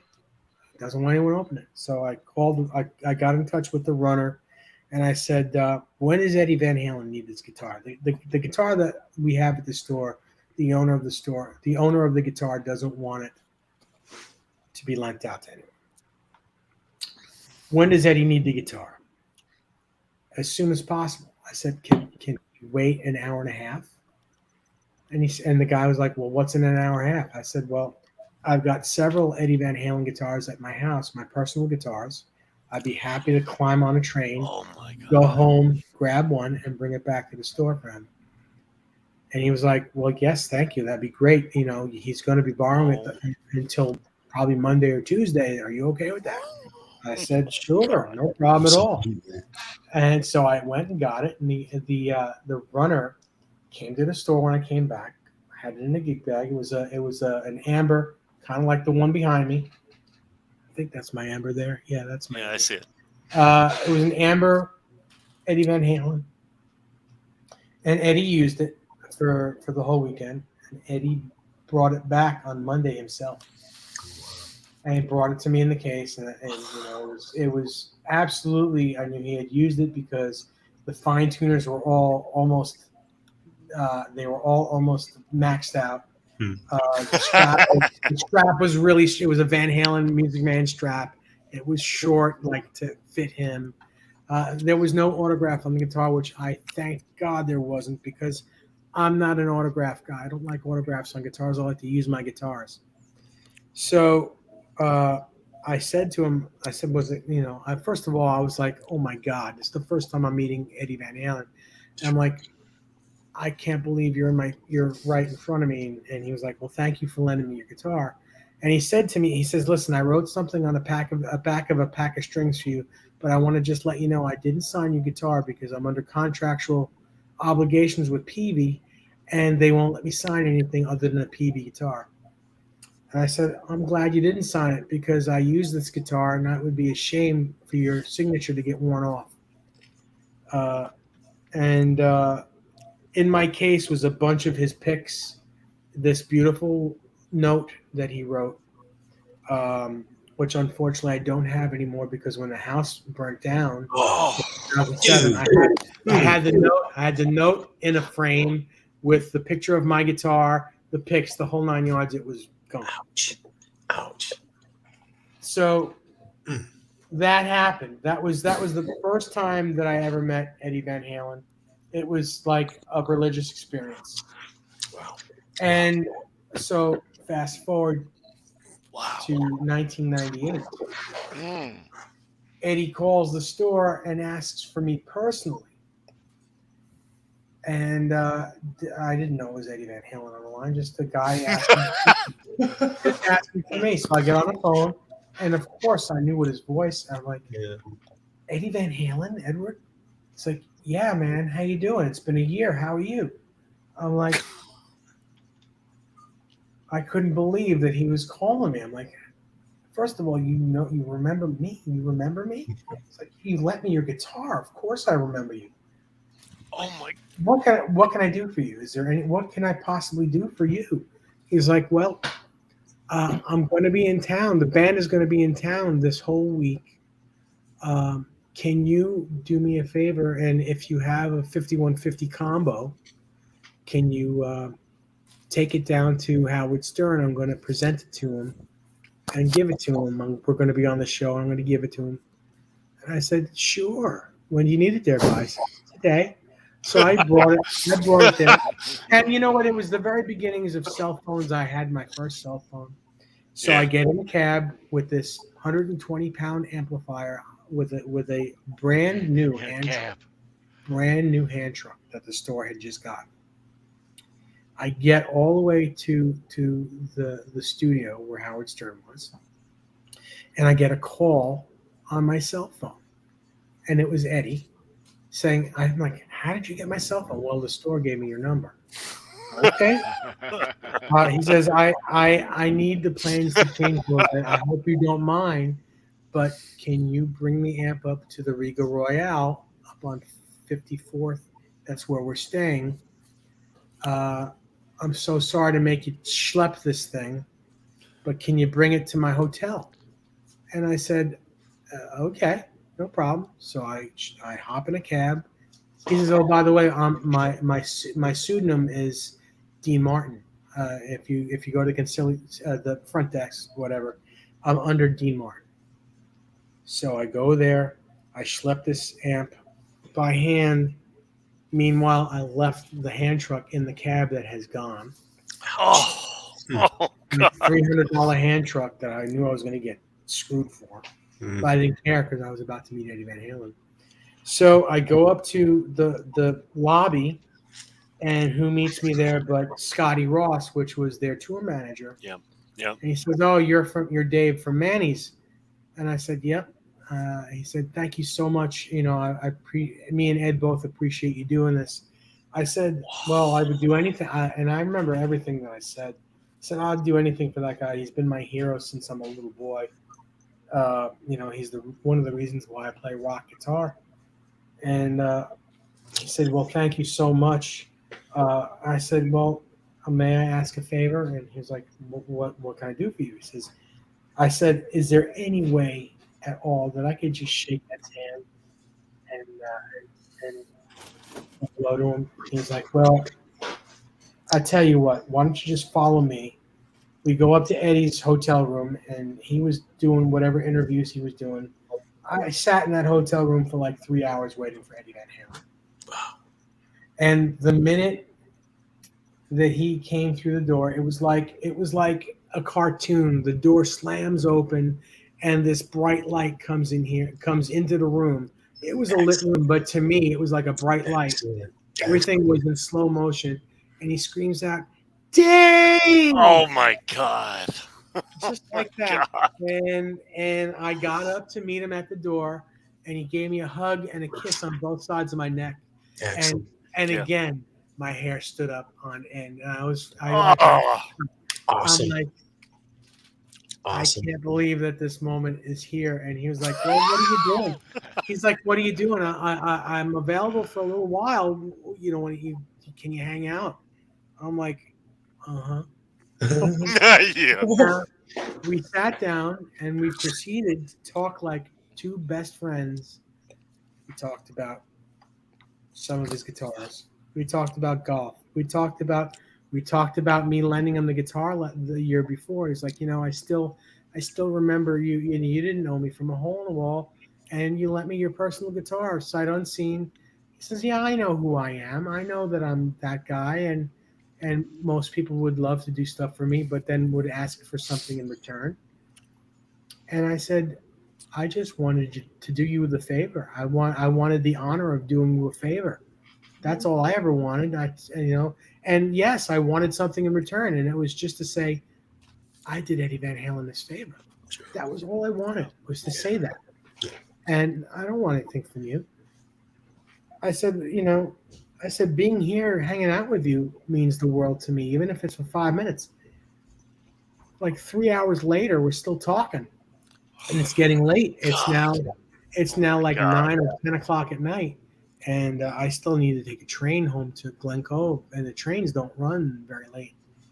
So one of the last things he says, by the way, that's the first time I found out that the Circles guitar was the Rasta guitar, and no one knew that at the time. I said, "Do you still have the Circles guitar?" He says, "Well, it's in pieces, and it's not really the." I said, I didn't say the Circles. I said that Unchained video guitar, the one that's in that Unchained video. Right. And he's like, "Oh yeah, I call that Circle." And I said, "Oh, okay. Well, do you still have that guitar?" He says, "Yes, I do, but it's not painted like that anymore. If you remember, in '82, I had this green and yellow and red striped thing, and that's the same guitar, just repainted over that scheme. But I don't like the guitar because it was so heavy. I just never played it. I mean, it's in pieces." And I thought having that bit of information at that time was like gold. It was gold. It is. It was. It is. So one of the last things that he had said to me is like, "Well, we're going to be here all week. What are you doing the rest of the week?" And I said, "I don't know. I work. I work at Manny's. This is what I do."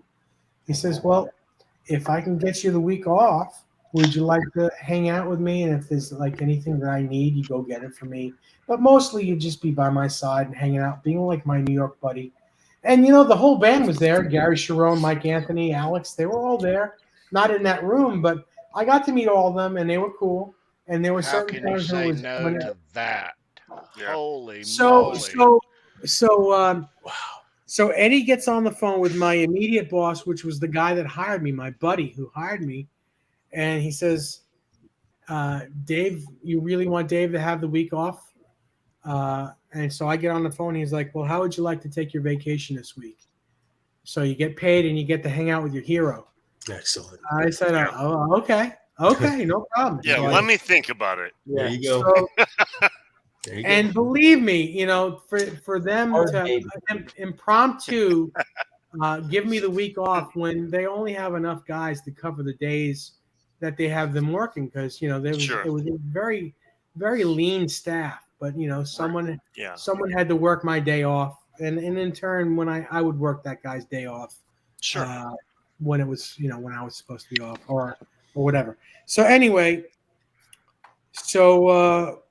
the next day they were at Virgin Megastore signing autographs, and I was there from the beginning, and it was Michael Anthony, Alex Van Halen, Gary Cherone, Eddie Van Halen, and this fat schlep standing next to Eddie Van Halen while they're sitting behind their counter. Me. And I'm just sitting there like kind of standing. I wasn't sitting, I was standing a little bit behind them. So I was like Eddie, all he had to do was like, hey man, blah, blah, blah, blah. Instead of like looking like this, he had to like, and tell me and say stuff to me. And he was talking to me the whole time, like signing his autographs, taking a photo or whatever. And then and I'm like sitting there like, I'm like the fifth Beatle. It's amazing. This is the most amazing thing in my life. That's the photo. Sutcliffe. That's it right there. That's not me. Oh my God. That's not me. Yeah, that's not me. But that's that. I was right off his right shoulder, right kind of like under the V of Virgin. And he may have told me to move aside for that photo. He may have told me hey, can you just move over just a little bit so you're not in the photo? But yeah, that's where I was standing. And he out of nowhere says, because when I gave him the 5150 amp, he sent me back to the store. He said, I need a delay pedal, I need a wah pedal, I need a chorus pedal. I don't care, it's just be Boss pedals, and the cabling so I can plug it all into the effects loop. So I got him all this stuff. I just went into the store and just cherry picked it. And then when I went to the front, because the guard was there. There was a guard, and then Henry, the owner, the old man, would sit at the front counter. What are you doing with that stuff, Nesdall? So this is all for Eddie Van Halen. It's going to be on loan. We'll get it all back. And it was all stuff that was in the counter, so it wasn't all in box. So it was stuff that people would check out pedals in the store. So I just made sure I took store used stuff. Yeah. And he borrowed that stuff, and I remember standing next to him at Virgin, and out of nowhere he was like, hey man, did you get that wah pedal back? And, I wanted to make sure you got the wah pedal back, because I'm not using the wah. I'm going to hold on to the delay pedal and the chorus pedal, but I wanted to make sure you got the wah pedal. And I'm thinking to him, oh, I got it.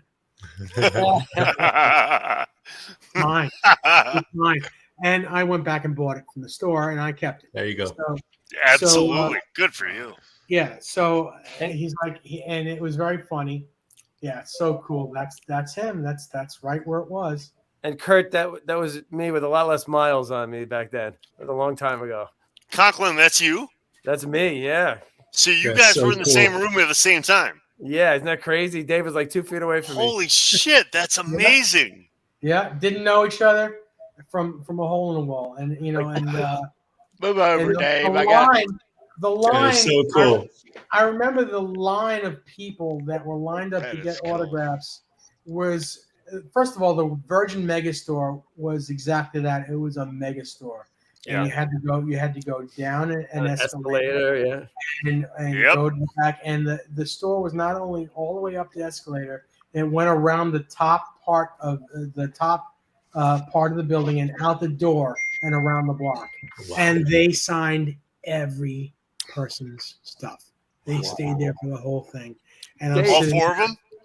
All 4 of them stayed. Yeah, Dave, were you with them when they were across the street at MTV? Because MTV studios were literally right across. They walked across Times Square, and they were playing the video from the week before from the premiere party from LA. They were playing that on the big screen in Times Square too for part of that. No, I didn't go to that. What Eddie asked me to do is go back to his hotel because I wasn't for some reason I was not allowed to go to MTV. Gotcha. They premiered the video for Without You on the big screen in Times Square that night too, so it was kind of cool. Yeah, it was a lot. So I waited for them to come back, and when they came back, I just saw Eddie that night, and he's like, "Well, I'll see you tomorrow." I said, "Eddie, major thing. Before we left, he had his purple Wolfgang there, the one that he used on that tour. It was in the room. So I was playing that while I was waiting for him. I was just sitting on the bed, and I thought to myself, man, should I play his guitar? Should I leave it alone? Should I play it? Of course you did. So I played the guitar, and at that time I already had 2 Wolfgangs. I had two USA. I had a white one, and I had a Sunburst Custom Deluxe. Maybe it was called a Standard Deluxe. I think it was a Standard Deluxe, not because the Deluxe meant there was a flame top. So I played his guitar, and I'm like, I immediately got pissed off because his guitar was so much better of a guitar than the 2 that I had. And, his whole thing was like, I should be able to pull one down from a store and it should be as good as mine. Right. And I sat there and played it. I'm like, what is making this guitar better? Is it me? Is it just that it's his guitar, or is it really a better guitar? So I had to sit there and I played it for a while and looked it over. And, I was working on guitars then. I was setting up guitars, and I knew guitars. I'm 28, so I knew guitars at the time. And I'm like, no, this is not just because I'm playing Eddie's guitar. This guitar is a much better guitar. It was like a religious experience playing this guitar. It vibrated. There was something about that guitar that was like, holy shit, this is a holy shit guitar. So he comes in and catches me playing the guitar, and he's like, "Oh, cool! I'm glad you're able to do something." I'm like, "You're not mad that I'm playing guitar? I don't give a fuck that you're playing my guitar. Excuse my language, but that's what he said. I don't give a fuck. It's a guitar. It's here. Play it." And I said, "Can I tell you something?" And he was like, "Sure." I said, I own 2 of these guitars myself, and neither one. And I know how to set up a guitar, and I know I can put a guitar together, and I know what I'm doing.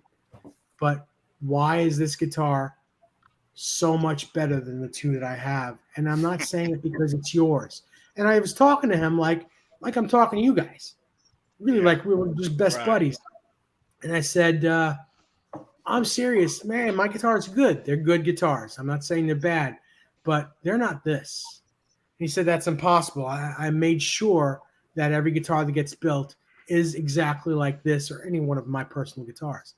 I said, Eddie, I'm telling you that your guitar, this guitar, I don't care what you say, but the guitars that the people get, the public gets, are not this. They are making you a specific guitar, and I don't have this. I don't have this. Wow. And I know what a good guitar is. And yes, the guitars I have are good, but they're not this good. So he was like, would you mind bringing me your guitars tomorrow for me to look at? So I said, yeah, absolutely. So I put both guitars. I had 3 guitars with me. I had a very crude version of the Frankenstein that I had made that I thought he'd get a kick out of. And my 2 Wolfgangs in a double gig bag and a single bag. So the next day I go to his hotel, and with these, I'm schlepping these guitars, and they're fucking heavy. 3 guitars. What was I thinking? So the first order of business was, he's like, let me see your guitars. And he was serious. He wasn't like, cool, let me see your guitars, man. He's like, let me see your guitars. I'm like, okay. So I pulled one out, pulled the Sunburst out first, and he's like, plays it, and he's like, the action's good. Plays his guitar, and he's like, yep, this is what it should be like. And he plays mine again, and he's like, this is not right.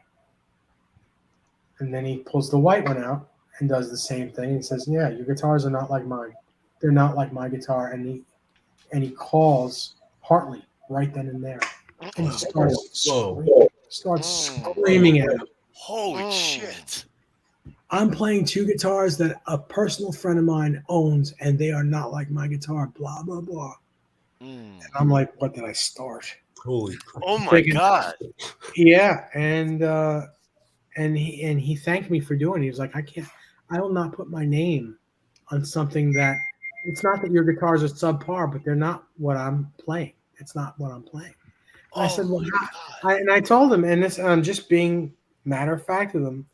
I'm like, well, why would you think that what the public gets is what you get? Why would you, I said, apparently you don't know who you are, because of course you're going to get something that's the most amazing instrument to play. No matter who makes your guitars, your personal guitars are going to be the ones.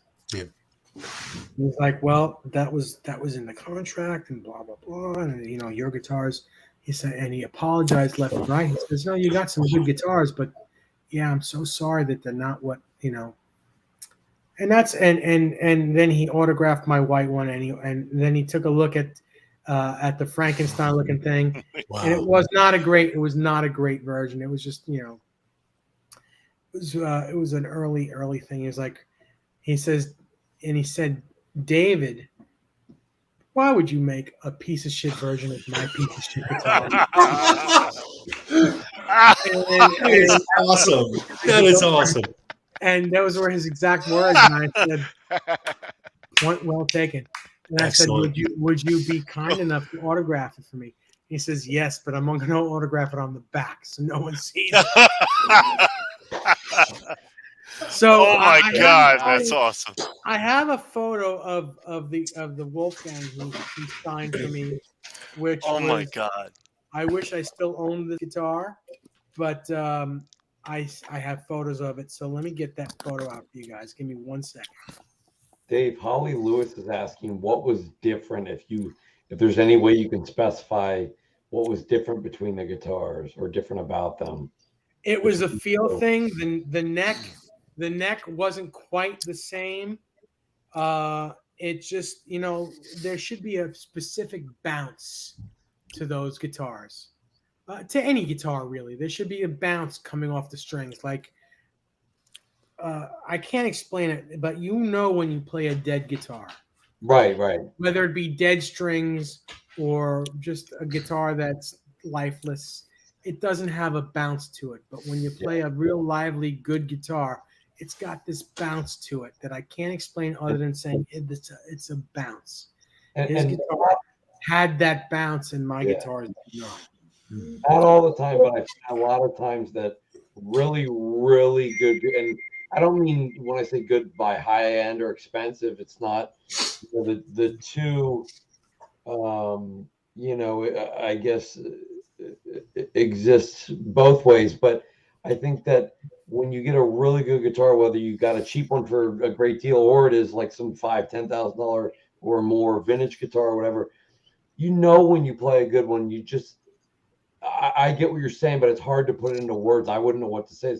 Words like my buddy got a couple of years ago, a 67 Strat, and like my 69 is good, but I played his and I went, oh, this is different. Yeah. Like, hey, John, could you send, when you have a free moment? When you have a free moment, John, can you send me that photo? That is the guitar that I played. I also remember asking him, what is with the hole in the side of your guitar? Why did you have the output jack there or something? And he was like, nope, it's a special thing I came up with to hold my cables so when I jump around I don't fall and break my neck. So, by the way, Tony, can you solo me for a second? here is what he signed to my guitar. Thanks for everything, David. Oh my God. Wow. Awesome. Wow. That's awesome. Amazing. And I'll show you where he signed the other guitar. Oh yeah, I was able to take this photo of those guys. Cool. You took that? Yeah, I took that photo. Oh my God. So cool. Nice. Here's some of the guitars I owned at that time as well. Nice, Dave. So hang on, let me. All right, so here's this, the full-on guitar. Oh my Nice. God. Oh man. That is awesome. Is that ivory? Yeah, that was ivory. I love the ivory. At the time, I had this one as well. Oh, nice. Oh, And then wow. I had that one. Beautiful. Wow. Is that Beautiful. the gold top? I had Yeah, look at I had that. a black one, Oh, dude. Wow. and I had a white special because Yeah. every week at guitar at Manny's, one of these would come in, and I was allowed to buy, since I worked there, I was allowed to buy these guitars at cost, and to buy a special, an American-made special, it only cost me $500. So I bought every one. Absolutely. Wow. And then there was this one. Nice. So that's And your here- paycheck every week.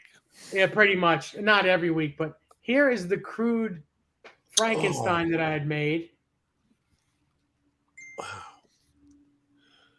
Yeah, it's not that far off. Well, back then, and here is the autograph on the back of it.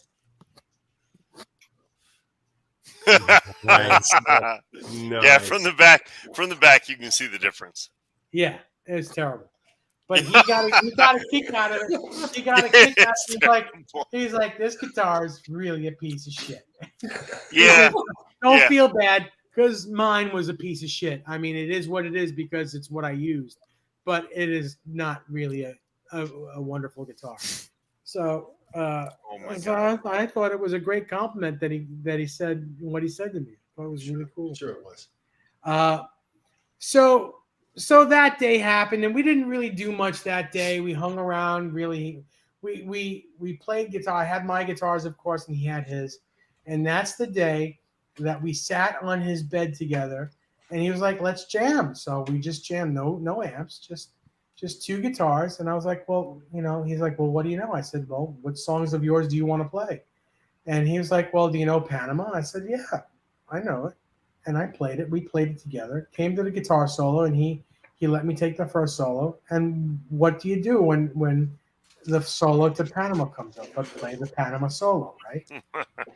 So I play the Panama solo, and I'm playing the solo, and he grabs the guitar like this. And he says, and I'm like startled. I'm in the middle of playing the solo. He's like, "Don't play my solo." And he was so serious. Like, "Don't play my solo. Play your own solo. Do your own thing. Because if you're going to play my solo, what am I going to play? Wow. It's my solo." Wow. And at that moment, it was like an epiphany. Like, you're absolutely right. And from that moment on, I took that to heart. I was like, "Holy crap, he's right. He's right. Why in the world would I play this man's solo when I'm standing right in front of him playing guitar with him?" Mm-hmm. Wow. And I was a little bummed because I was like, I should know better. Mm-hmm. But then he was like, "It's a learning moment. Yeah. I can understand you're playing." And he was like, "I can understand you're playing one of your hero's songs with your hero, and you want to show your hero that you can play guitar. So of course you would want to, but I really want to see you play what you do, not what I do." I was like, wow, that was like an epiphany moment. That's so cool. So that day happened, and that's a day that I'll never forget. He and I had gotten an early dinner, and we met up with, I think Gary Sharon ate with us. And he was cool. Gary was cool. I didn't really get to spend too much time with him because, when you're a guitar player and Eddie Van Halen is your hero, who do you want to spend time with? There you go. Sure. So I kind of had these blinders. I'm like, "Oh yeah, hi Gary, how you doing?" Blah blah blah blah blah blah blah. Not thinking like, "Oh my God, this is the singer from Extreme. Holy shit!" And now he's in Van Halen. you know. And any other day, it would have been a different story, right? Right. So, and he understood. He was like, "Man, I know you're a guitar player. You're hanging out with who wouldn't want to hang out with him?" So, and Gary said to me, he says, "You know, you need to feel like a super lucky guy because less than 1% of the world gets to do what you're doing right now this week." And I thought about it. I'm like, less than 1% of the world gets to hang out with Eddie Van Halen and be treated like you've known him forever. Yep. It was ridiculous. It was ridiculous. I know I'm babbling, and this I should be. I mean, Jesus Christ, it's almost time to go. Babble all you want, Dave. Babble all you want, brother. I'm not going to mention what happened on the Thursday because I'm not going to mention that part of the story. I promise. Is that the part with the hookers and the blow, Dave? You don't have to tell us about that. No, let me. You need to sign a non-disclosure NDA.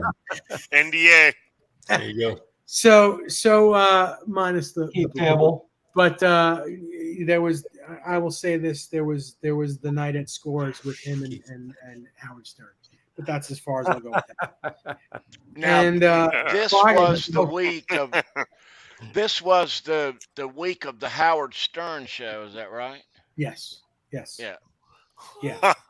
So, and Thursday is when that happened for the Howard Stern show. I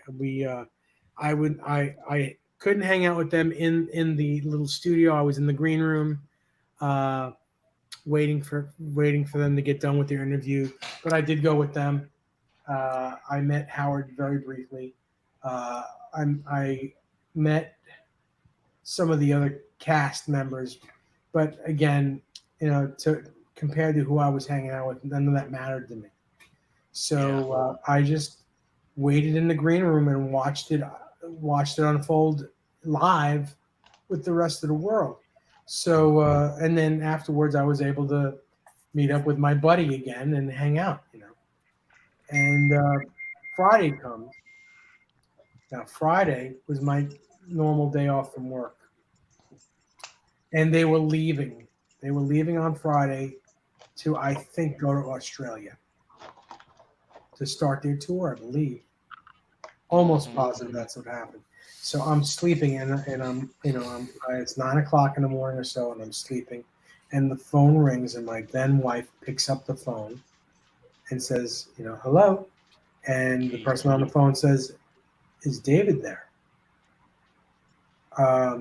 No, he's sleeping. It's his day off. He's been running around all week. It's his day off. Can I take a message? And he was like, "Oh, it's Eddie Van Halen, and I'd like to speak to him if it's possible." And she's like, "Yeah, right, Rob. Why are you bullshitting me? It's his day off. She's not thinking, because the whole week she didn't believe me that I was hanging out with these guys. She just thought I was hanging out with the guys at work, drinking and partying and doing home late. She really didn't believe me. She was like, "Yeah, right," because I wouldn't take her with me. Sure. It was a job for me. Yes, I was hanging out, but it was a job. So a non-paying job, but it was like I couldn't have my wife hang out with me while I'm doing stuff for Eddie Van Halen. Of course not. So she wakes me up and she says, "It's this asshole says he's Eddie Van Halen. It's probably Rob just bullshitting you." And I'm like, "He said he's Eddie Van Halen?" And she's like, "Yeah." I said, "It is. It probably is." And I get on the phone, and of course it is. And he was like, "Well, listen, because I never brought my guitars home. I left them. I was so busy. We were so busy. I left him in his hotel room all week." He's like, "Man, we're leaving. Are you coming in to say goodbye?" I'm like, "Ed, I'm exhausted. I just can't even move." He says, "Well, what would you like me to do with your guitars? Would you like me to leave them at the front desk? I don't know. I can't send them anywhere because we're leaving." I said, "Yeah, just leave them at the front desk. Tell them that they're your guitars so that no one steals them, and say that I'm picking them up to hold on to them until I see you again or whatever. Just tell them they're yours." So I got them back and we're fine. But he then said, "Listen, You know, it was great hanging out with you. I really appreciate everything that you've done. And you're in Van Halen family now. From now on, when we're in town, carte blanche, tickets, whatever, backstage, whatever there is, if there's anything, I would like to extend that to you and your family. And I said, great. So every show, except for one, every show that came up in the tri-state area, I had a gig and I couldn't go to. I went to one and got the treatment. But every gig, I couldn't make it because I was in a wedding band, and you can't, you know, we signed contracts. It wasn't. Man. Remember, you couldn't get a sub. They wanted the members that they had seen when you would audition for their wedding. And wedding bands are big money, you know. Oh yeah, I mean, we were at the time. This was the '90s. We were making $10,000 a wedding. Yep. $10,000. Shit. Wow. Yeah. Yeah. So I couldn't go to anyone. God. So that was my week in 1998 with Eddie Van Halen. It doesn't end there. Fast forward to 2007. I'm working at Guitar Center. The Frankenstein replica comes out.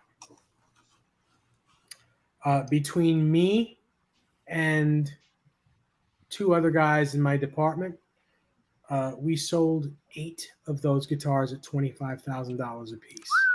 I sold all of them because I was the Van Halen guy. Oh my God! We sold 8 of them. My then boss. Pay commission? Oh yeah, we got commission. Oh God! Sure. So that's great.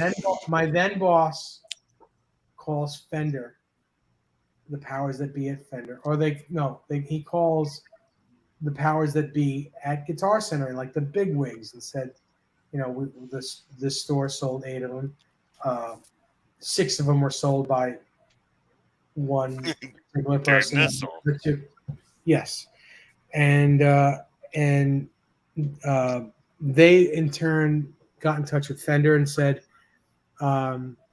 Edward needs to know that one store sold 8 of your guitars, full pop. One guy sold this many. The other guys, a couple other guys, sold 2 of them. And then when it got back to Eddie, he was like, set up tickets and backstage passes for the whole department. Set up tickets for the whole department and set up a backstage pass for me to meet the guy who sold the most of them. And he didn't know it was me. Excellent. So we watched the show. We're up very close. In the first 5 or 6 rows, I believe. And we watched the show, and I had the pass, and I walked backstage and knocked on the door because I was told to knock on the door. And he opens the door, and he says, he looks at me, and he looks hard. And by that time, I had a bald head, so I may or may not had a goatee. I may have just had a mustache. For the first time, I had a full head of hair, and probably nothing on the face. And he looks hard at me. He's like, first of all, he's like, you're the gentleman who sold all the Van Halen, all the replicas? I said, yes. He said, I know you, don't I? I said, you have a very familiar face. Your name wouldn't happen to be David, would it? And I said, yeah. Wow. And I said to him, it was 10 years ago when I was your guy. I was your guy when you were in town. He said, yeah, I remember. I remember it all. Wow. He says, so you sold all those guitars? I said, well, with the help of some of the guys in the department. But yeah, I mean, I'm the Van Halen guy, so it was easy for me. I had a very wealthy clientele that would buy. Like I told him, I said, well, when the Clapton Fender came out, I sold a bunch of those. When the Clapton 335 came out, I sold a bunch of those. When the Paul McCartney Epiphone Texan came out, that was a $20,000 guitar. I sold a few of those. I mean, I sell the big guitars. And he's like, I just want to thank you. He says, I'm so sorry that I cannot hang out. And out he comes. He had just showered. Out he comes with Valerie and Wolfgang being a tiny kid. Wow. And he was, I got to take the family back to the hotel. We're exhausted. Is there maybe another time? Maybe we can catch up again. And I met Wolfgang and I met Valerie, and Wolfgang shook my hand like, hi. And Valerie was like, very nice to meet you. And Eddie was like, this is the guy. He was with me 10 years ago, and him and his guys sold 8 of my guitars. And she was like, wow, that's incredible. And that was the last time I ever saw Eddie Van Halen. And that's it. That's my story. Wow. Oh my God. David. Jeez, man. Popcorn, because I knew a good story was coming. Yes. Every bit of that story was the absolute truth. It's incredible. Shit. And when I tell this at the end, man. When I tell the story, I feel like I'm reliving it every time. Yeah, every time. And he's gone a year now. And I feel like he's still right here. Yeah. I feel like he's still there. I watch a lot of FBI, CIA, psychology things. And the big thing is you can tell when people are telling the truth because they can tell a long story like that and they don't falter. It goes from start to finish like they're playing it in their mind because they're not making things up. It really happened. Whereas if someone's faking stuff, they pause, there's no flow. But you were going start to finish like. Well, how could you not remember every moment of the time you got to spend with the biggest, most influential guitar player that has ever been? And granted, I'm gonna catch shit from the generation, the guys that are a generation older than us, saying no, Hendrix this, and you know what? Yes, Hendrix this, Hendrix started it all, and from Hendrix, it was Eddie Van Halen, and then, in my opinion, nobody since then. And yes, there have been amazing guitar players and guitar players that do that. I mean, you get the Steve Ray Vaughns, you got all the Steve Vais, but there would not be a Steve Vai. If there was no Eddie Van Halen, there'd be no Steve Vai, or at least there would be no Steve Vai as we know him. He would be more like Frank Zappa. But there will be, it's like this guy is probably the most influential musician of our time. Not just guitar player, musician of our time. Remember, in order for people to transpose and write out his music, they had to come up with something new called tablature. Yeah, they didn't know how to write the notes for what Eddie was doing, so they had to come up with this new method, and it was just because of Eddie. This method called tablature was born because that's the way they could explain what Eddie was doing. Well, and forgive me if I'm wrong, Nez, but tablatures are never accurate either, right? They're just approximations, right? The artist is always different. The way that they originally composed it, right? Because the people that are writing the tablature are really they weren't there. They weren't there. They don't actually, they're hearing. It's like if I was to listen to a record and put the needle on the record and keep going back and write what I think he's doing. It's like an approximation, right? Correct. Now, most of the time, like if you're talking about Andy Aladort, I would say 98% of the time it's absolutely correct because that's how good he is. With that, like all that Hendrix and SRV and stuff he does. Yeah, he's done it for everybody. He does it for Steve Vai stuff. Steve asked him to do tablature to songs on a record or maybe the whole record. Hey, how about and when Steve got the tablature, he was like, "This is all correct. It's all correct." David, how about when Andy Alador did Machine Gun with the original, the rest of Band of Gypsy? Oh yeah, I mean, Andy he's done so many things that nobody ever gets to do. He's played with Band of Gypsies. He's played with the Experience, Noel and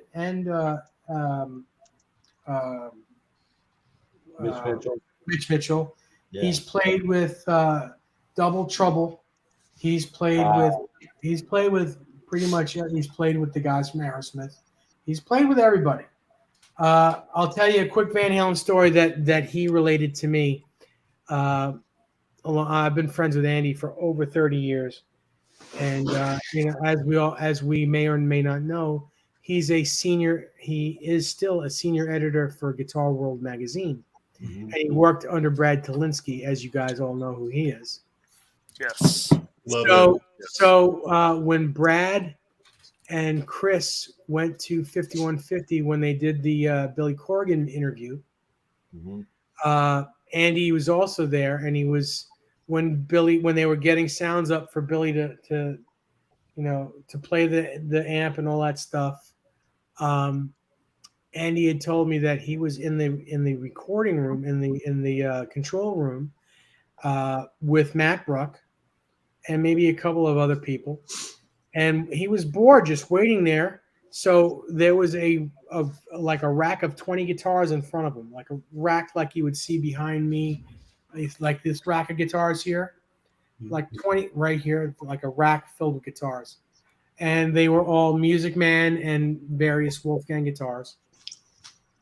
And he didn't ask for permission. He would just like grab one, like play it for 5 seconds, put it back on the rack, grab another one, put it back on the rack, grab another one, and grab another one, grab another one. And they were all fantastic, but he got to one in the middle. And Andy doesn't know from which guitar is which. He's just like, they're all Eddie's guitars. He doesn't know which one is which and what is what and what's the main guitar and what's the backups and blah. He doesn't know from that. So he gets to a particular guitar and he's playing it. And he's playing it and playing it, and he's like, it's like he looks at it like this, and he's like, he's saying it's just like it's matter of fact to me. He's like, and he goes to Matt Bruck and says, "Hey Matt, what's with this guitar?" And Matt says, "Well, that's the one, man. That's the one he used." I didn't get that. Oh, could you try again? My goodness, Siri answered. Matt says, "Yeah, man, that's the one. That's the Music Man guitar that he used from 1990 to 1995. That's the main guitar, the yellow Music Man that went everywhere. That was his main guitar." And Andy said, he says, "I played all these guitars here, and they're all great, but this guitar is a phenomenon to this one guitar." He's like, "Well, yeah, that guitar, it never leaves the studio. It gets used all the time still, and it's just one of those guitars that lives and breathes." Yeah. So, and for Andy to pick that out, not knowing what guitar it was, and say, "Hey, Matt, what's with this guitar? Why is it so much better than these other really great guitars?" You go, "Well, that's the one," and it was very, very surreal. That is so great. And it was David, I've been waiting all week to hear this story from start to finish. It's been worth every minute of waiting. Well, thank you. I appreciate this so much. My gosh. I don't get a chance. I don't really get a chance to tell that story a lot. And you know what? I'm actually thankful for it, because when I do tell the story, it makes it that much more special.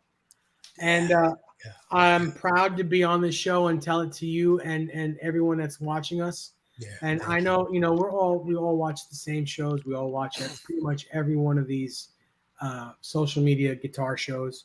Sure. And it's a pleasure being here with you guys, really.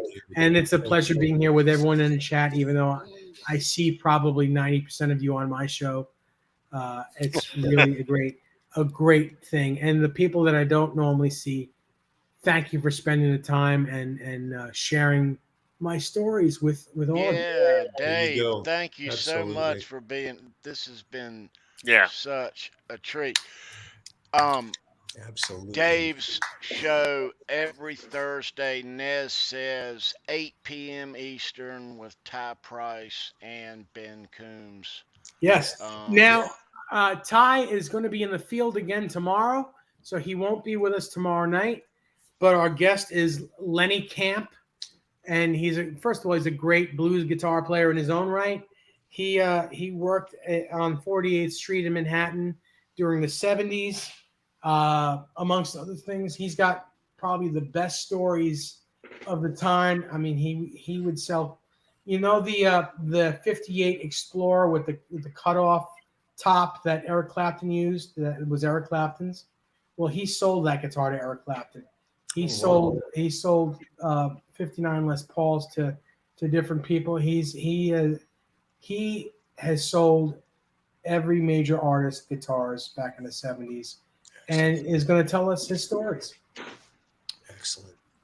Yeah, it's going to be a lot of fun. Excellent. And if I may, if you have not seen my humble show called NEZ SEZ, please check it out. Please come and see us. And if you do like what you see, please hit the subscribe button and click that bell so I can send you notifications whenever we're going on. Yeah. And do that for this show as well. If you have not subscribed to Halenville or anything that these cats do, please like and subscribe the show. Click that bell. It's because of the people that are sitting here in this chat section that we do this, because there's no money in this. We don't make money. We enjoy talking to you people, because without you people, we would just be sitting here talking to ourselves. That's right. True. Absolutely. Thank you so much for everyone being here. Let's so Neil. Yeah. Let's do an unboxing and let's give a couple of shout outs. Please. Along the way. After you, sir. Okay, so let's first thing I want to do is give a can you pull up the poster? Yeah. They're a friend of the show, Holly Lewis, and I want to give her ultimate props. Holly Lewis is a friend of mine, and we go way back. She is a writer, songwriter, musician, and she created an original piece called Tinkerman, and she wrote this on the anniversary of today. And she basically put her original poem to this poster, and she's dedicating the anybody that wants to buy this original piece to sorry, I'm a little emotional because of today. Obviously, we're a little bit emotional about today. Holly created an original piece. She wrote a poem and put it to this, and she is selling a poster and hoping that she's dedicating proceeds to the Mr. Holland's Opus, which was Eddie Van Halen's one of his favorite charities. And you can contact her directly through Holly Lewis. You can contact her through me, through my page, through the channel page. Holly Lewis, she's a friend of the show. There's many ways you can find her and contact her, and proceeds of this poster and her original poem will go to Mr. Holland's Opus. So on the anniversary of today, obviously, it goes without saying. Yeah, this is an important day. It's a deep day. It's a sad day. Yeah, it's hard to talk about, but well, if I may interject, a day like today, you can't think of the sadness. Well, you do. I mean, you can't help it, but you have to appreciate everything that man has done for everyone that listens to rock and roll music. That's a fact. Not only that, but you have to thank him for the inventions. You have to thank him for the one pickup Strat. You have to thank him for the double locking tremolo system because, yes, Floyd Rose made that tremolo system, but without Eddie Van Halen being given the first one where people could see it out in the open, chances are that may have been a flop. You have to thank him for the way music is written today. You have to thank him for even though he did not come up with the hand tapping, you have to thank him for the way he played his instrument. You have to thank him for the amazing music. Yeah. For how long is it now? 40 years? Well, over 40 years. Yeah. It's you have to appreciate everything he's done and know that it's never going to go away. Never. He left a treasure trove. The body is gone, but everything that body made will always be here. Right. Are you still in the chat, Holly? Can you type in where we can find this poster at, please? Yes, I'm going to show it again. And we are going to unbox something from the dudes from the great British Electric Blues 5150 show, Andrew, Brad, and Kurt. Cool. Before you open that up, can I say one more thing that we have to thank Eddie for? Sure. We have to thank Eddie for the blessing of giving us Wolfgang Van Halen. And his new music, and the fact that he does not sound anything like his father, and he's got his own style and his own music, and he is going to go very far. He is just the beginning. He's at just the beginning. That's right. His longevity is going to be forever. Yeah, we get to go on that ride now. We get to go on that ride. Yes, and it's already fun. He's feeling it. Please, everybody, and I want to stress this out. Everybody, please stop.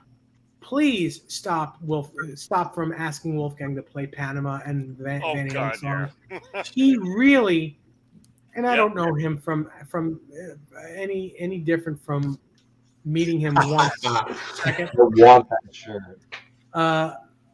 He doesn't want to do his father's songs. He wants to do his music, and you know what?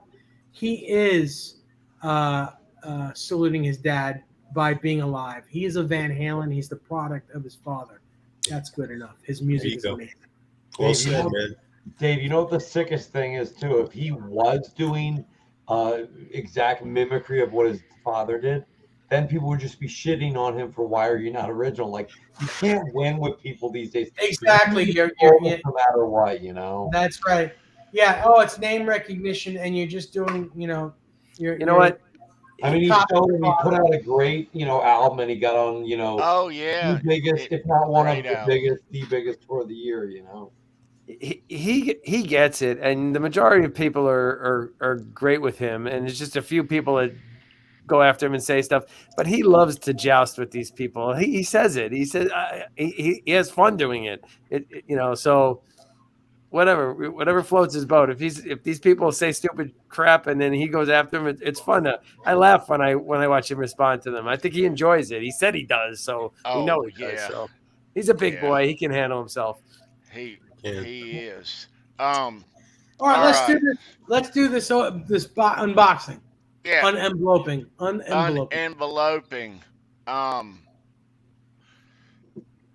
This is from Kurt. And if you guys hadn't watched their show from last night, the Eddie Van Halen tribute show, 8.5 hours long. It was great. Yeah, it was really great. Yeah. Many, many, many, many cool guests. I just love all the Marshall PA heads. Yeah, that was amazing, right? And he had that old. Now, did he ever pull out the JTM 45? That's to me the one I want to hear. Yeah. If I could only own one amp, as much as I love, my metal panel and the old Plex I used to have, if I could own, you know, and I agree with what you say, Dave. Like the older I get, I think I just want like a tweed amp. That's what I'm using here, 2 tweeds.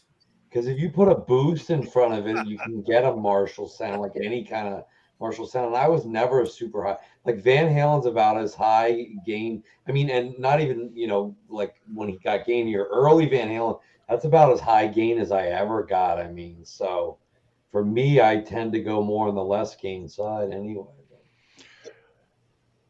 Y'all ready for this? Yep. Roll. Drum roll. Oh, how cool. Nice pick. I'm coming out from That's cool. What's the other side? Anything? Nice. Very cool. Nice. Nice. Very nice. That's Kick great. ass. Nice, Kurt. Thanks, dude. You're out, Kurt. Very cool. Absolutely cool. Absolutely awesome. Awesome picks. Nice. You know what I really Awesome. love? You know what I really love there, Tony, is the fact that you have this, you know, this little jewelry, like a ring holder thing that you put the picks in. I love it too. Very cool. Serves the purpose. Yeah. It really does. Yeah. Thank you, Kurt and Andrew and Brad. Very nice. Yes. And great show last night. Great tribute. Phenomenal. That was so on fun. this 1 year anniversary. Lindy Lou, that was my happy place. 180-degree view of Marshalls. Yeah. Hey, Lenny and Mary, how you guys doing? I'm a reform junkie. I actually sold off two 100-watt heads. I think I only have like 3 or 4 now.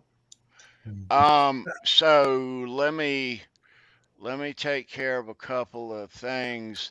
Neil, I guess he'll be right back.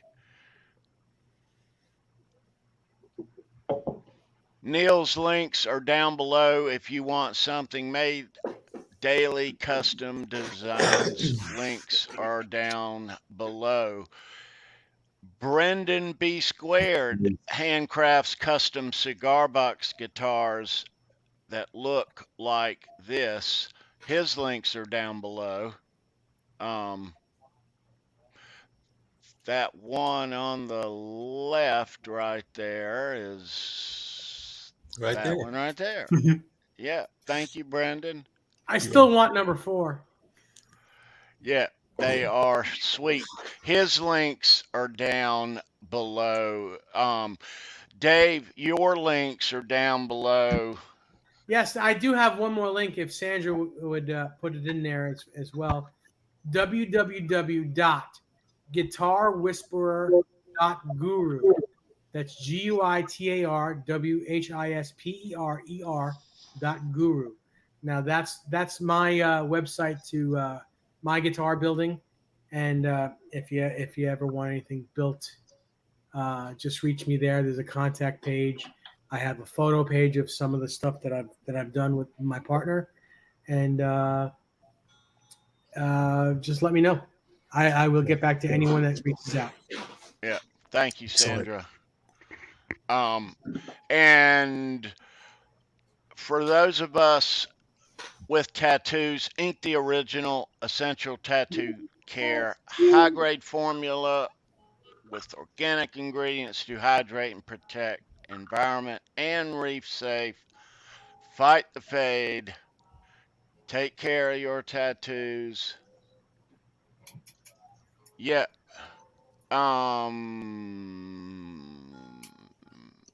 That is it.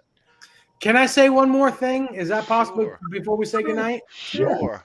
All right. If you would just solo me, that'd be wonderful. All right. There we go. And I say this on behalf of everyone within hearing my voice. Long live the king.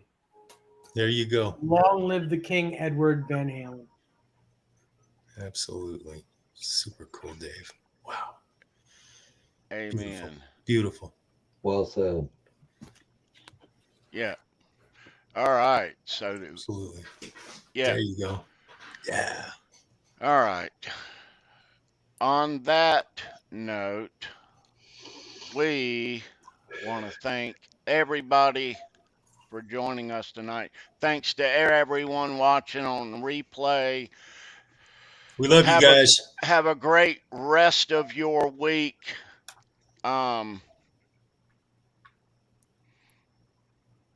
Yes, long live the king, for sure. We want to thank Dave Nesdall for joining us here tonight. This has been such a treat. Best. And we are going to do this again soon, Dave. Yeah, I'm happy to come on anytime you ask me to. Nice. You rock, Dave. Absolutely. Awesome. Yeah, All and right. I will continue to watch from my humble computer set here when I'm not on. Well, Dave, you gotta, I mean, in my mind, you gotta open invite anytime, man. Yeah, absolutely. Thank you very much. Yeah. Don't be a stranger, Dave. No, I won't be. You'll be like, oh, that pain in the ass. Even if you want to just pop in for 5 minutes and go, well, you got 80% of it right, but I'll tell another quick story. I remember in 1998 when I was in the hotel room the first day, and Scotty Ross goes to Eddie. This is that night. He says, Leslie West is downstairs. You want to hang out with him? It's like that pain in the ass. Whoa. Excellent. Oh. Excellent. Leslie wants to come up and see you. Ugh. So I don't want to be your Leslie West. And believe me, I love Leslie as a guitar player. Mountain is amazing, but it was just so funny to hear that. That's so cool, Dave. That is so cool, man. Love it. All John, right. sweatshirt, but my son stole it. It's like a new sweatshirt for school. All right. All right, kids. Guys, it was great. It was great spending time with you all. We'll definitely do it again. Tony, thank you so much for the invite. Charles, thank you for everything that you do. Everybody, thank you so much for asking me to do this, and thank you so much for watching my show as well. Really, week in and week out, you guys are there, no fail, and it means the world to me. It really does. Yeah. Absolutely. It's a great show. Great show. Tomorrow night. Tomorrow. You and Tye and Ben together like the three of you. Yeah, it'll be fun. Tomorrow night will be a lot of fun. Nice. Guys in the chat, take care. We love you guys. All right, kids. Charles Green, any last words? Yeah, guys, just don't forget, no matter whether you go north, south, east, or west in Halenville, all roads lead to Van Halen. Rest in peace, Eddie. We love you. Good night, you guys.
Whoever thought a little Dutch boy would cost